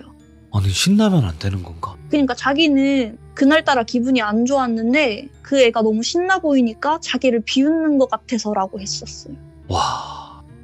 자세한 얘기는 있지만 너무 그런 사건이 특정돼가지고 알겠습니다. 여기까지 하고. 네. 근데 그냥 뭐 상상조차도 못할 그럴 생각을 가지고 있는 사람이랑 뭐 무슨 말을 합니까? 사실상 저희가. 그쵸. 예, 그러니까 야, 진짜 의료진 분들도 고생하시고 그리고 대부분 저희 참여자분들이 얘기하시거나 아니면 우리 시청자분들도 댓글 간간히 남겨주신 게 뭐냐면 아니 이렇게 사람을 해한 사람은 왜 그 원혼이 나타나서 뭐 괴롭히거나 그런 게 없느냐라고 했었는데 이렇게 오늘 머랭님이 생겼네요. 말씀을 하셨네요. 예. 네. 아이고 머랭님, 진짜 제가 병원을 다닐 때마다 느끼는 거지만 간호사분들이 좀 많이 힘이 없어 보이는 경우가 많더라고요. 조금 만성 피로에 시달리긴 하죠. 막 좀 지쳐 보이시거나 이런 경우가 많이 보이시던데 항상 힘내시고 머랭님 제가 네. 저번에도 말씀은 드렸었지만 굉장히 뜻깊은 일을 하고 계신 거라고 저는 생각을 합니다. 네. 항상 감사합니다. 힘내시고 파이팅 네. 해주시기 바랄게요. 감사합니다. 네, 수고하세요. 네, 고맙습니다. 네. 진짜 충격적이면서도 이것도 레전드 이야기가 하나 나왔습니다, 여러분들. 그러니까 죄 짓고 살면 안 돼요. 그냥 가는 길조차 굉장히 고통스럽게 갔네요. 이 사람은 그럴만했고 그 피해자 분들께서 나타나서 데리고 갔다면 차라리 다행이라는 생각도 들고요. 예, 정말 다시는 이런 일이 없어야 된다라는 취지에서 우리 머랭님께서 이야기를 들려주셨다라고 생각을 하시면 좋을 것 같고 여러분들의 의견을 댓글로 꼭 남겨주시길 바라겠습니다. 감사합니다. 고맙습니다.